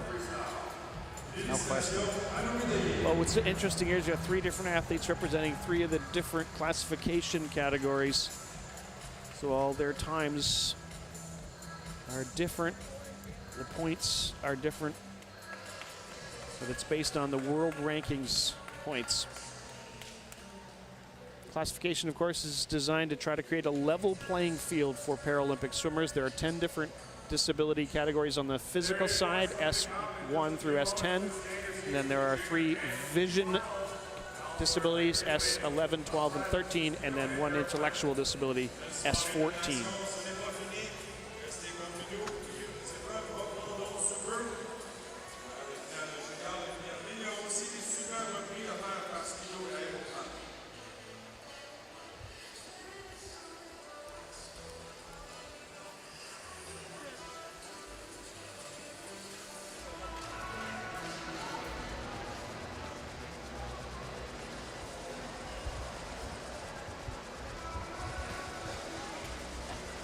Well, this has been a fun night, Byron. I love watching the relay guys and the, Yuri Kissel goofing around. I love watching the smile on the face of Kylie Moss. And Reagan Rathwell making the team. And Reagan making the team. And I think even Kylie really appreciates that. She wants someone with her there, and appreciates when someone makes the next step. She knows how hard that is, and she knows how hard it is to stay there. And that's very hard to stay there, and I think some of the viewers don't realize how hard it is to stay on top. It's a very, very difficult challenge, and yet there are several people that have been able to do that. And I know it's young in Summer's career, but she's there, and she's staying on top so far, that's for sure. A world record. You don't get to see many world records, and that's pretty special to see one in the 400-meter individual medley, especially after day 1. In her 400 free, she was kind of upset with how it turned out. She didn't really like the outcome, even though she went a fast time, but it wasn't nearly what she was expecting, and then she turned it around quick. There's a sign in this pool. It says, "Welcome to Canada's fastest pool." 3 world records have been set. Well, they're going to have to bring the ladder out and go up and adjust that, because now there have been 4 world records set in this pool. Next event in the pool, the women's 400-meter free B final. And that will be followed by the junior final, which technically Summer McIntosh would be eligible to compete in from an age perspective, but she won't. The junior category is those 18 years of age and under. Let's meet our athletes here in this women's B final. We've got 10 in the field. We've had 1 change. Kaylee McLeod will be racing in lane 2. It is Jasmine Nichols in 0. Michelle Zheng, who had a really nice swim in the 1500 just hours ago, last night. Kaylee McLeod, then Anna Hein is in 3. Emma Spence in the middle of the pool in lane 4. Olivia Brenzen, Helen Ann Sava. And we're underway, women's 400-meter individual medley. I might have said free, but it is definitely the individual medley. So they are starting with the butterfly. Lauren Stokely's in 8. Kelly Key is in 9. I might not have mentioned Amy Chai, who's in lane 7. So 9 at the top, 0 at the bottom. And a couple of women that are used to racing each other in lane number 3 and lane number 4. Lane 4, those yellow lane markers are lanes 4 and 5. And in lane 3 and 4 are 2 U Sports battlers. Anna Hein from the University of Toronto is in 3, and Emma Spence from UBC is in lane number 4. Well, Jasmine Nichols in lane 0 is the leader after the first 50 of butterfly down at the bottom of your screen. She's a good butterflyer, so she's going to use her strength. She's going to get out there and really go. We've got bookends here. You got lane 0 and you got lane 9 way at the top. Both of them using their butterfly strength to get out real quick. But we'll find out, I think, as the race progresses. We'll see if they also have strong breaststrokes and they can stay up with the field. Kelly Key is up in lane 9. Jasmine Nichols is in 0. She will touch first in 106.4. Now they switch to the backstroke.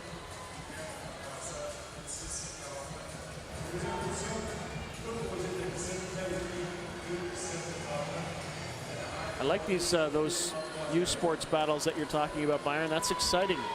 Well, it was. And Anna Hein is in lane number 3. She's actually out of Boston, dual citizen. And Emma Spence is from Saskatoon. Is the one from UBC in lane number 4. But now moving up in lane number 5 is Olivia Brenzan from Edmonton Keano Swim Club.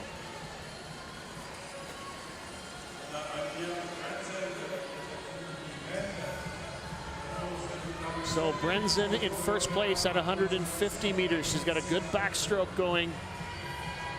Her early leader bookends are starting to fall back a little bit, although putting up a great effort, Jasmine Nichols down in lane number 0, still in the hunt. But Olivia Brenzan is going to touch here when they get ready to switch to the breaststroke, and we'll find out how good she is at that stroke. Brenzan touches in 2:21.87, did that last 50 in 36.1. So now in lane number 4, Emma Spence is in second spot now, but she's a very good breaststroker. So she should be able to make a move in this breaststroke part of the 400-meter individual medley. We saw earlier tonight when Summer McIntosh put on a great show in the breaststroke and basically set the world record because her breaststroke was faster than she's ever done it before. She is already, Byron. Emma Spence is moving right up onto the shoulder of Brenzan. You called it, Coach. It's going to be very tight here at the wall. And it is Brenzan slightly ahead of Spence, who had a 40.02. She was 2.5 seconds faster. Which bodes well for Emma Spence on this length. If she can do that again, she'll have a couple-second lead going into the freestyle. So the difference for this is that these athletes, when all the other athletes, a backstroker or a butterflyer, are working on their stroke, these athletes have to then work on another stroke, and then the next day work on another stroke, and the next day work on another stroke. So there's a lot more training or planning by the coach that goes into when you're trying to train an individual medley swimmer. Emma Spence, 39.9 on that second 50, even faster. And now she's into the freestyle with a 2 body length lead over Brenzan. I don't think anybody's catching Emma. I don't either. Our bookends here are definitely falling back a little bit in lanes 0 and 9, making up to try to get up to the top 3 in this field would be over in lane number 7. That's Amy Chai, the 15-year-old from Markham. And still solidly, you've got Spence and Brenzan, but then Amy Chai trying to move up into 3rd if she can. Going to be challenging lane 0, Jasmine Nichols. Less than 40 meters to go now for Emma Spence. Her time this morning was 4:59.2. She is, I think, going to take that down. Oh, she's going to take it down by a lot. She may take it down by over 5 seconds. And Brenzan is holding on to second place right now. It's a tight battle for 3rd. And here comes Emma Spence, and she's going to touch in 4:53.14. Here comes Brenzan second. It's a tight battle for 3rd. Too close to call. And it's lane 6, Helen Ann Sava, just ahead of Amy Chai.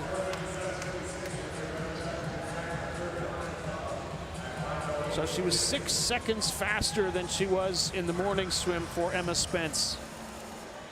And I think the pain is now hitting her. UBC Thunderbird hat on there. Strong programming, UBC, under head coach Derek Schoof. He's one of the top swimmers that they have.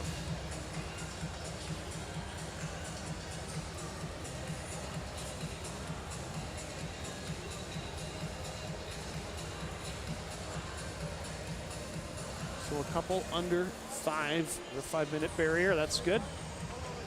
Now here we go with the women's 400-meter junior individual medley final. There are now, in the last 15 some odd years, they now have junior competitions around the world at the world level. There's a World Junior Championships. There's a Pan-Pacific Junior Championships. There's now talk of a Junior Pan Ams. And what it does is it bleeds the swimmers. It gets them at an age 16, 17, 18, sometimes a little younger if they're that good. But they get the experience of a big international competition without having to race the Kylie Mosses and without having to race the Summer McIntoshes. Right. And it really does bleed them well, and they get experience, and then they can, it's a little easier then to make that transition to senior swimming. So you can see lane number 5 is Rachel Wigginton. Her older brother just missed the Olympic team in this very event, the 400-meter individual medley on day 1 of these trials, but turned it around really well after that huge disappointment and made the team the next day for the 4x200 freestyle relay. His name is Lauren. They are from Calgary. Underway, women's 400-meter junior individual medley final. Top of the screen, Lindsay Gordon is in lane 9, a late replacement. Ashley Coe is in 8. Zihyun Liu in 7. Abigail Bowler in 6. The aforementioned Rachel Wigginton is in 5. Naomi Minot in 4. Claire Watson in 3. Tara Vroom in 2. Elena Phillips in 1. And then Jordan Nicholson is in lane 0 at the bottom of the screen at some point. It is Watson after the first 50 of butterfly and 30.0, just ahead of Liu. Watson is in lane 3, just on this side of those yellow lane markings. All pretty even butterflyers here. Way up at the top. In lane 8 is Ashley Coe swimming well. She might actually touch first here after the butterfly. And she does in 104.8. And now they're into the backstroke, and having a good swim in lane 3 is Claire Watson. Claire Watson, who's from Mercer Island in Washington. Lane 4 now, Naomi Minot might have taken the lead. Still that nice challenge though from up in lane 8 in Ashley Coe. So usually what happens here, either the athlete wasn't going as fast in the morning, because the fastest qualifiers are the middle of the pool, and then it alternates going out to the outside lane. So somebody in lane 8 is up like this, either one of two things. Either they didn't go quite as fast in the morning, or they're not a real good breaststroker. So we're going to find out in the breaststroke when it comes if Ashley Coe in lane number 8 is a good breaststroker, and she can stay with the pack, which would be good for her. Right now it is Naomi Minot, who came through 150 and 142.8.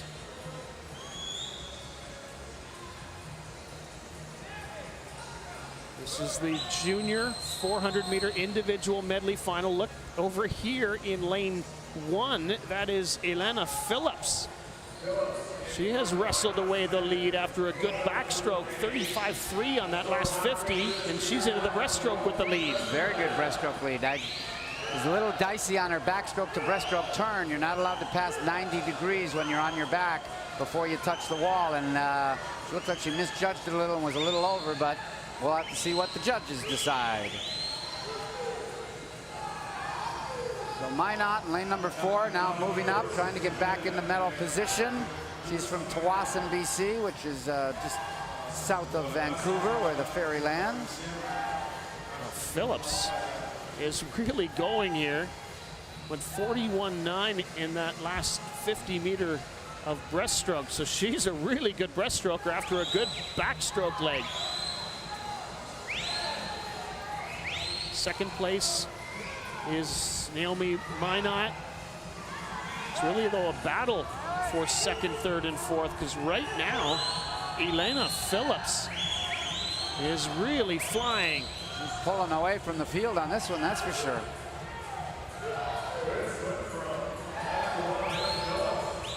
Phillips is going to touch here with a huge lead of about 3 body lengths, and she'll have 100 meters of freestyle to go.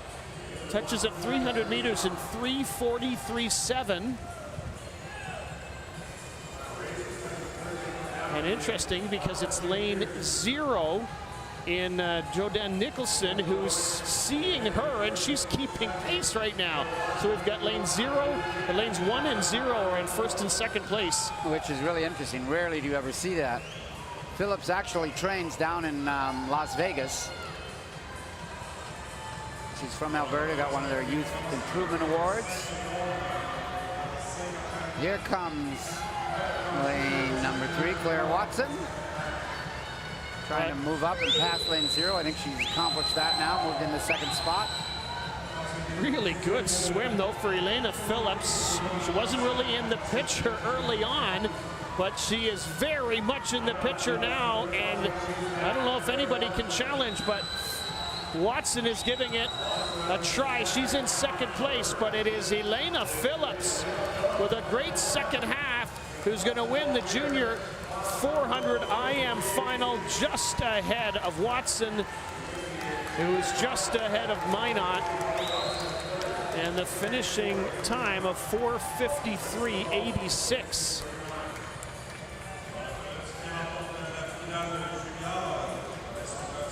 That's 8 seconds faster for Phillips than she did in the morning.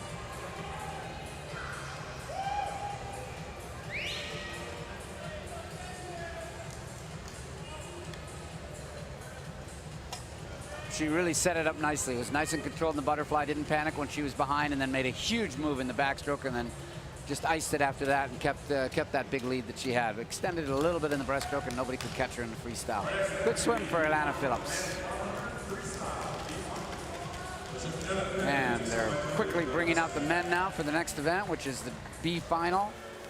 Well, this is an interesting one, Byron, because Ali Sayed would have been in the A final, but he couldn't because I guess he's not a Canadian citizen, asterisk beside his name. So he has a 49.6 clocking in lane 4, and he is clearly the class of the field here.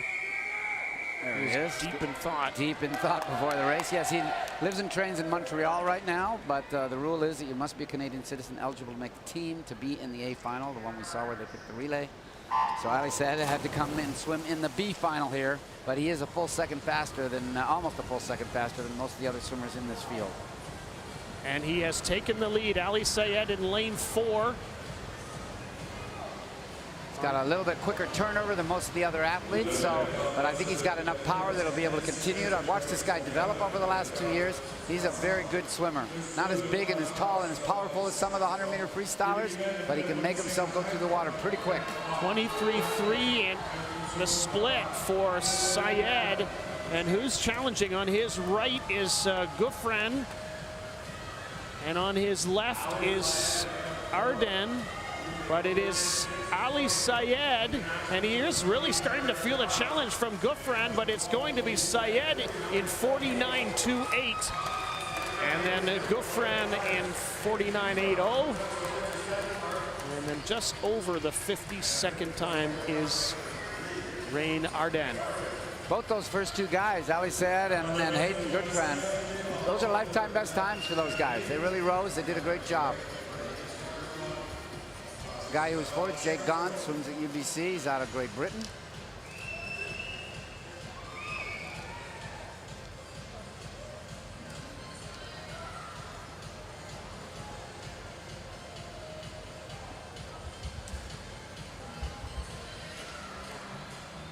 Well, this next one's going to be interesting as well because we've got some pretty quick ones in the middle of the pool here. Leon Kim got thrown into the 200 A final at the last second last night and swam pretty well, and he is in lane 5. Beside him is Paul Dardis in lane 4.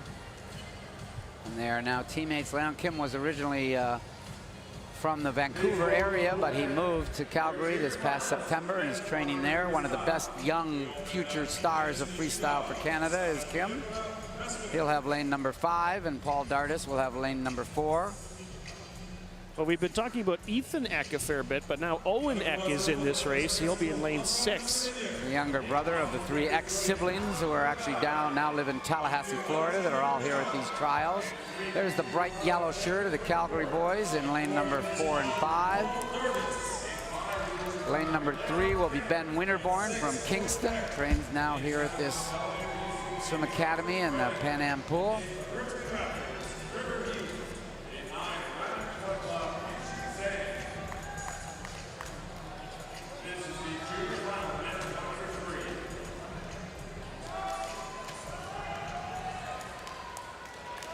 Well, we think the race will be in the middle of the pool in lanes 4 and 5, but one never knows.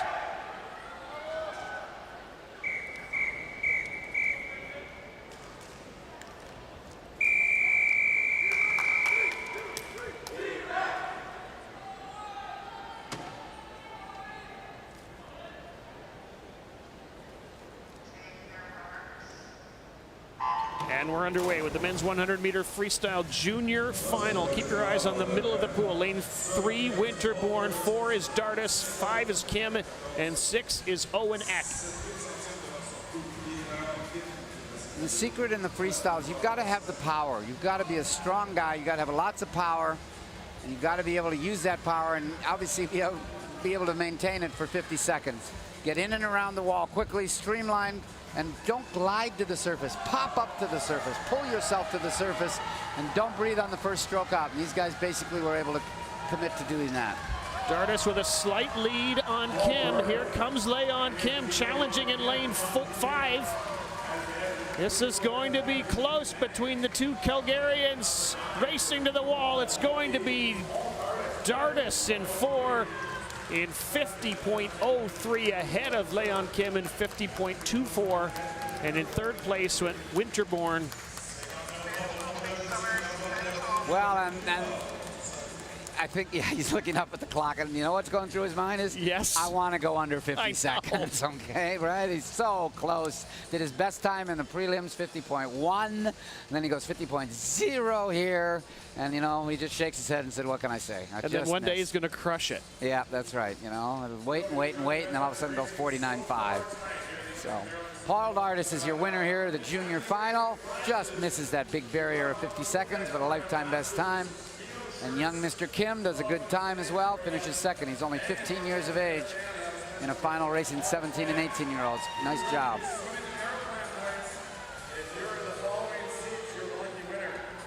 Well, if you look through the scoreboard, now you can see they're putting the flags up. And that tells you that the next race in the pool is a backstroke event. It'll be the women's 200-meter B final for the backstroke, followed by the junior final.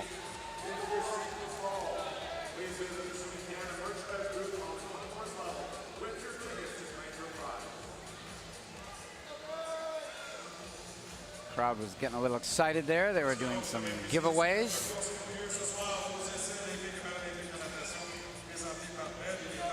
Byron was jumping up and down, trying to make himself look obvious. I'm the best fan in the house, but nobody looked at him.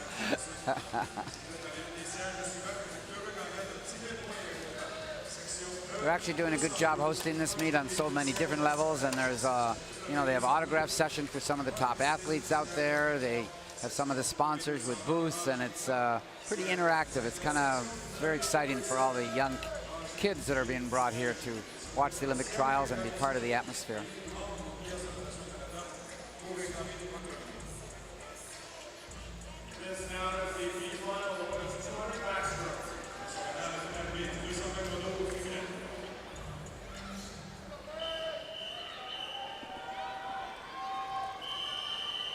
Here we go at the B final, the women's 200 back. Top of your screen in 9 is Jelic, then Phillips. Elena Phillips, is she really racing again? And then Eastman, Searle, Drover-Smith, Edwards, Estabrooks, McKenzie, Frost, and Kissick. And it's a tough double, isn't it? In lane number 8, Elena Phillips just came out of winning the 400-meter individual medley, and now she gets a little bit of rest and boom, jumps right back in the water. But the one that's really taking the lead very quickly, lane number 6, is not messing around. Martine Sorel from Neptune Natation, which is the team that trains out of the Olympic pool in Montreal. Well, we saw how good Elena Phillips was in her backstroke portion of the medley, but that's a big ask to have her turn around and do it all over again. Right now the leader is Sorel, Martine Sorel in lane 6. So the reason it's called the B final, the A final is the big one where they pick the teams, etc., and it's the fastest 10 people. Then the next fastest 10 18-unders go to the junior final, and then anybody else then fills out the B final for the next 10 swimmers, and that's what we have right here. It's called the B final. Nice battle, lane 4 and 6, halfway through this 200-meter backstroke race. Edwards just behind Sorel by 0.03 of a second at that last touch.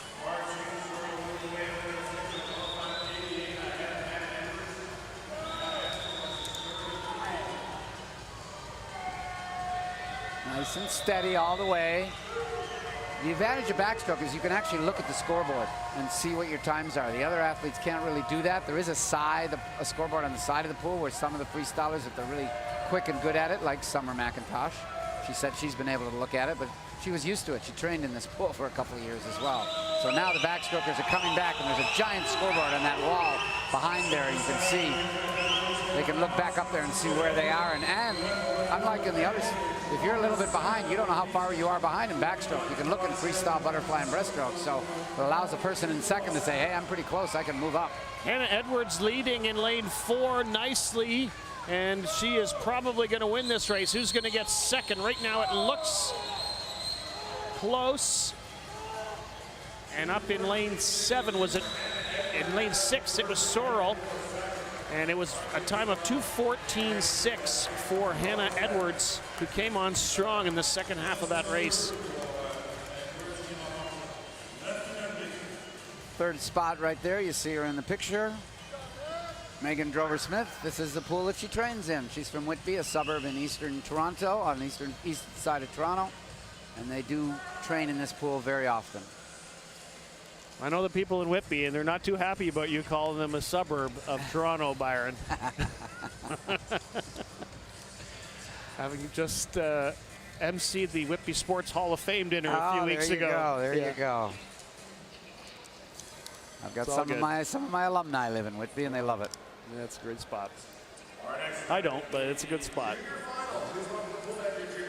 I don't love it. I mean, I don't live there. I love it. I just don't live there. He gets his foot firmly planted in his mouth. Here we go with the junior 200-meter backstroke final.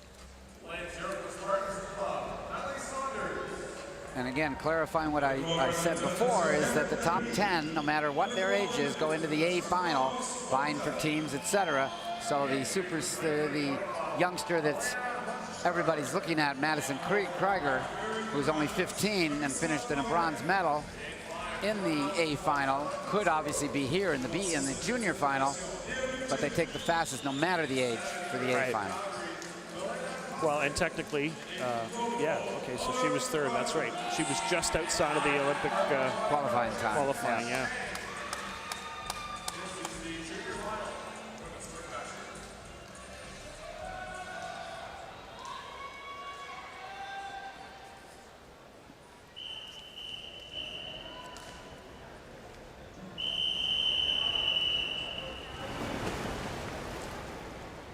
Well, 3 athletes from Neptune Natation in this race. 13-year-old, a 15-year-old, and a 16-year-old. And we're underway in the women's junior 200-meter backstroke final in lane 0. Down at the bottom is Saunders, then Labrie, then Robitaille, Montrechard, Lauren in 4, Cosgrove in 5, Nugent in 6, Kosick in 7, Rogers in 8. Sheng is in lane number 9. The 2 fastest in the middle both went around 2:16. Marissa Lauren and Ella Cosgrove.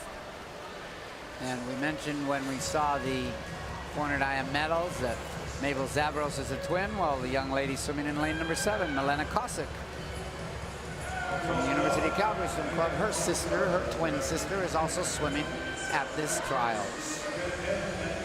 Lane 9 at the top, lane 8, lane 0, I should say, at the bottom. Now you're looking at lane 1, 2, 3. Lane 4 and 5 are the 2 lanes that are ringed by those yellow lane markers. And this is going to be really close between 3, 4, and 5. Montrechard, Lauren, and Cosgrove. It is Lauren, Marissa Lauren, with the lead at halfway through in 1:05.9.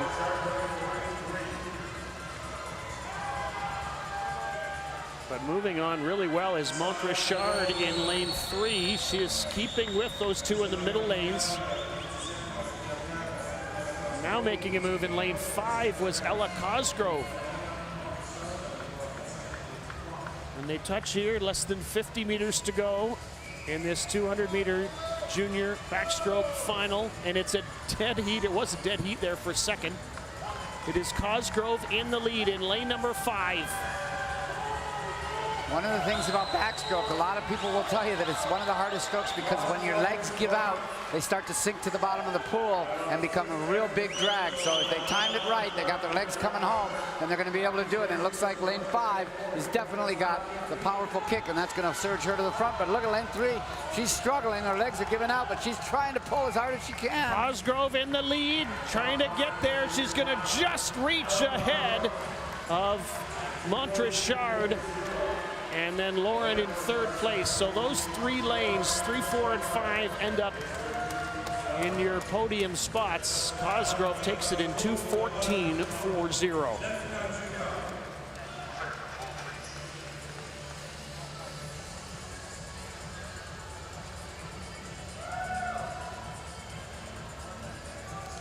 Well-timed race.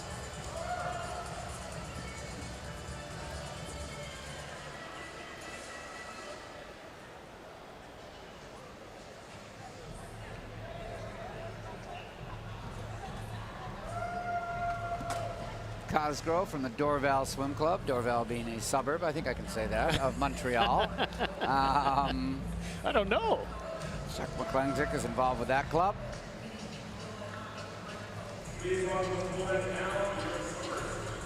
All right. Next event in the pool, final event in the pool, the junior 800-meter freestyle final. Well, and didn't we see a good A final in that 800-meter freestyle with Timothy Barbeau with a phenomenal push in the last 75 meters to steal the gold medal, may not be the right word, but to grab the gold medal. Yes. So in this race, we've got 10 athletes. Zachary Bowie, Minyuk Park. Well, very interesting. I'm going to make a mention real quickly of the man in lane number 0. Zachary Bowie. I haven't talked to Chris Bowie in a while. He's an Olympian for Canada. He's actually on the Swim Canada selection committee. He's from Edmonton. So even though I haven't talked to him, I'll bet this is his son. Because he was a distance freestyler, just like this young man, Zachary, in lane number 0, 17-year-old. So there's the name Bowie, then Park, then Rusu in 2, McLeod in 3, Fonseca, who we saw swim really well earlier in the week, is in 4. He's got the fastest seed time. Jordan Shepper in 5. Aiden Giorfi is in 6. Hunter Payne is in 7.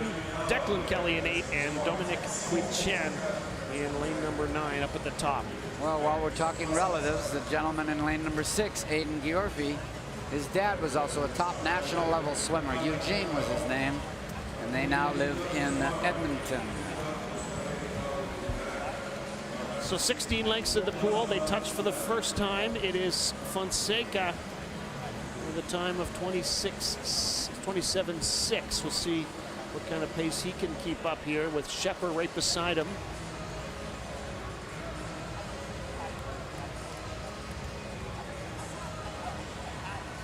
But as we saw in the A final, being the early leader doesn't necessarily mean you're going to be the winner. So you've got to be able to have the proper pace. You got to have everything going for you. You got to know what you're doing. Stay in contention all the way. Fonseca just ahead of Zach McLeod, who's in 3, who's just ahead of Jordan Shepper, who's in lane 5. So those 3 you can kind of see separating themselves a little bit in the middle of the pool. Well, and the other thing these guys had to do was, you know, it's nearly 8 o'clock. And the meet started at 6 o'clock. And, you know, everybody else is all excited. And Summer McIntosh sets a world record. And all this is happening, and yet they've still got to prepare, and they've got to be ready to go. And, you know, a lot of the swimmers have actually left to go out to dinner and get ready for their swims tomorrow. So, you know, they're kind of left hanging here. And they've got to be able to maintain their focus and still do the job. And I, you know, credit to them and their coaches to make sure that they keep that focus and keep themselves prepared to go this late in the evening. I got to give credit here to lane 2 of Edouard Daniel Rousseau, the camo swimmer. He's in lane 2, and he is hanging with this group as well. This group of 4 now at the front of the pack.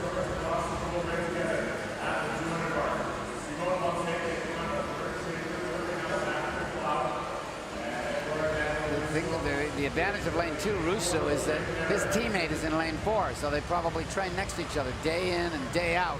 And so therefore they kind of know how they swim.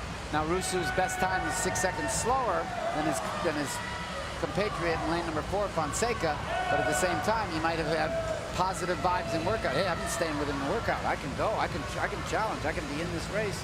And that's what he's done, he's in the race. Lane number 2, Russo is right with the other 3 favorites. 215 meters in just over 2.5 minutes, 2:32.02 for Fonseca.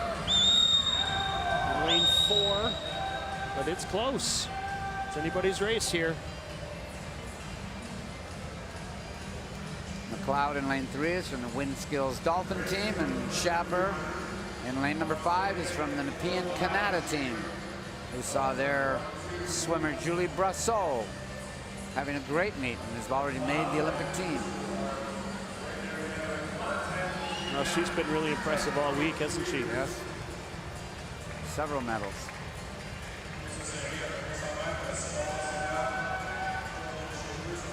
Fonseca continues to lead. That last lap for him was 31.6. Everybody's in and around that area. Schepper at 31.69, just 700 slower. So lane 4 and 5 are trying to, in swimming parlance, break lane 2 and 3. They're trying to break away so that there's a mental break, and then maybe the lane 2 and 3 will slow down and just race each other, and then they won't be able to go after these 2 guys in the front. In theory, based on best times, that's probably what should happen. They're valiantly, lanes 2 and 3 are valiantly, Russo and McLeod are valiantly trying to stay with the leaders right now, because they know if they get dropped, they'll probably never be able to get back into it. At the next touch, they'll be halfway through this 800-meter final. Fonseca in 4:06.85, Schepper in 4:07.29. They're just about 1/4 of a second apart in terms of how fast they did that last lap. But they have 4 more laps to go, and if you multiply that, then all of a sudden you see why somebody is a body length ahead. And that's exactly what's transpiring right now. McLeod is trying to stay with those 2 leaders. He's the one in lane 3 on this side of the yellow ropes. Fonseca with a lead of about half a second, actually. But nice response for Schepper. Very nice response, all right? And again, it's the same idea here. This is where it's really tough in an 800, right around the 400, 500 mark. Still got a long way to go, and it's easy to kind of lose your focus, concentration, and it's obvious that Fonseca's trying to keep it up and break him and take the lead. Well, unfortunately for these swimmers, the age group record is held by Ryan Cochran as well. So, in addition to the Canadian senior record, he went 7:58.32. Incredibly fast. I mean, Ryan Cochran, for those that don't know, is one of the great distance swimmers that Canada ever produced. Won a couple of Olympic medals, and basically carried the Canadian swim team for about 6 or 7 years when medals were very, very hard to come by. To put it in perspective, at the last 2 Olympics, Canada's won 6 Olympic medals. In the previous 7 Olympic Games combined, they did not win 12 Olympic medals. So Ryan contributed a couple in there just to keep that medal dream alive, and Canada started coming alive in 2016 in Rio. Well, Fonseca has come alive here now. He is a body length ahead of Schepper. Put on a really nice burst on that last lap, and with 200 meters to go, he did that last lap in 31.0. So Fonseca basically dropped almost a half a second on his 50-meter split, and the rival over there that just fell off, Schepper, went a half a second slower on his 50-meter split. So that's why all of a sudden you've seen a big break happen. Question now is, will Schepper in lane number 5 be able to maintain, or will he fall back now and race the guys that are back in lane 2 and 3 battling for the bronze medal?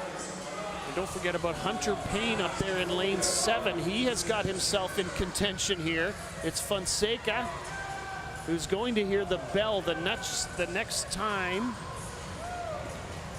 he touches the wall in lane 4 when he gets to 700 meters. I'm just looking for the bell. I haven't seen it surface yet, but they probably all have them hidden behind their back, the judges.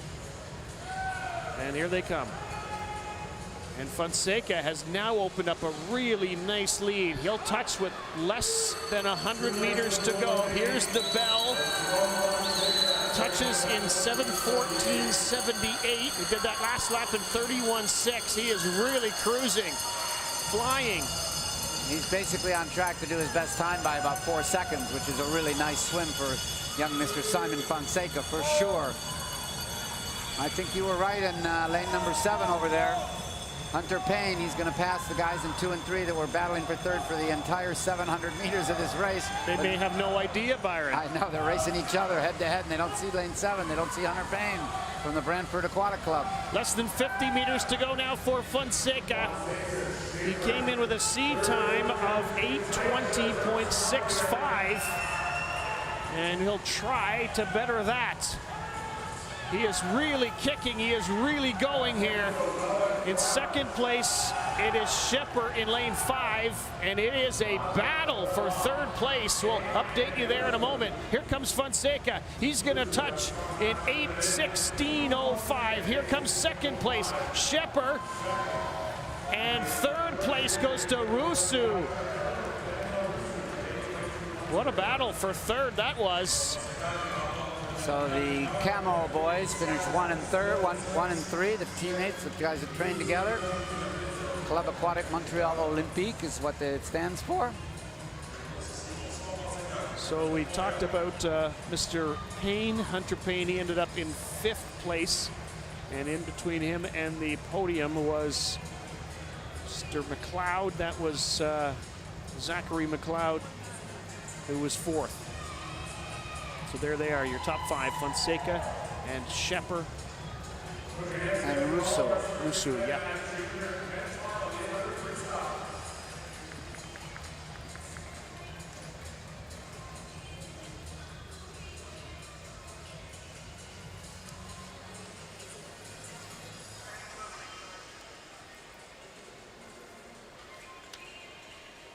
Well, pretty strong last 100 meters for Simon Fonseca out of the Camo Club.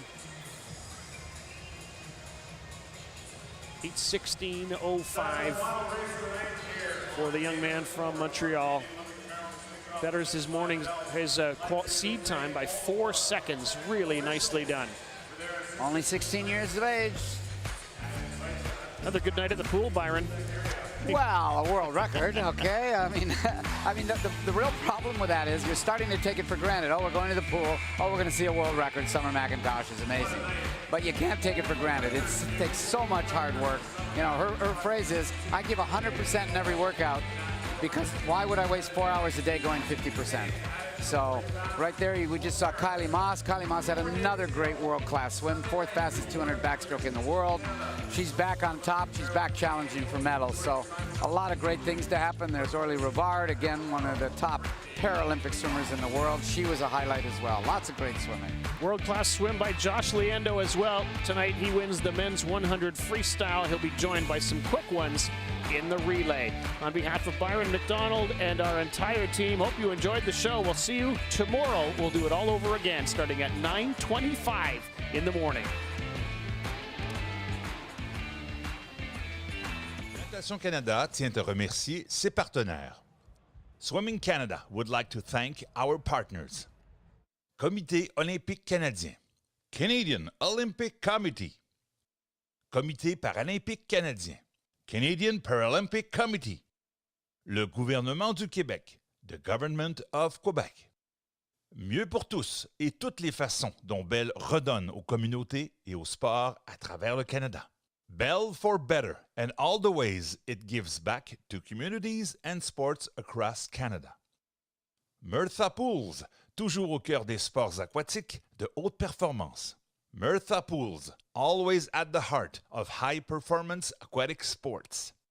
La Société de sauvetage du Canada, votre partenaire de confiance en éducation aquatique et en prévention de la noyade. Life Saving Society Canada, your trusted partner in aquatic education and drowning prevention. I have a disability,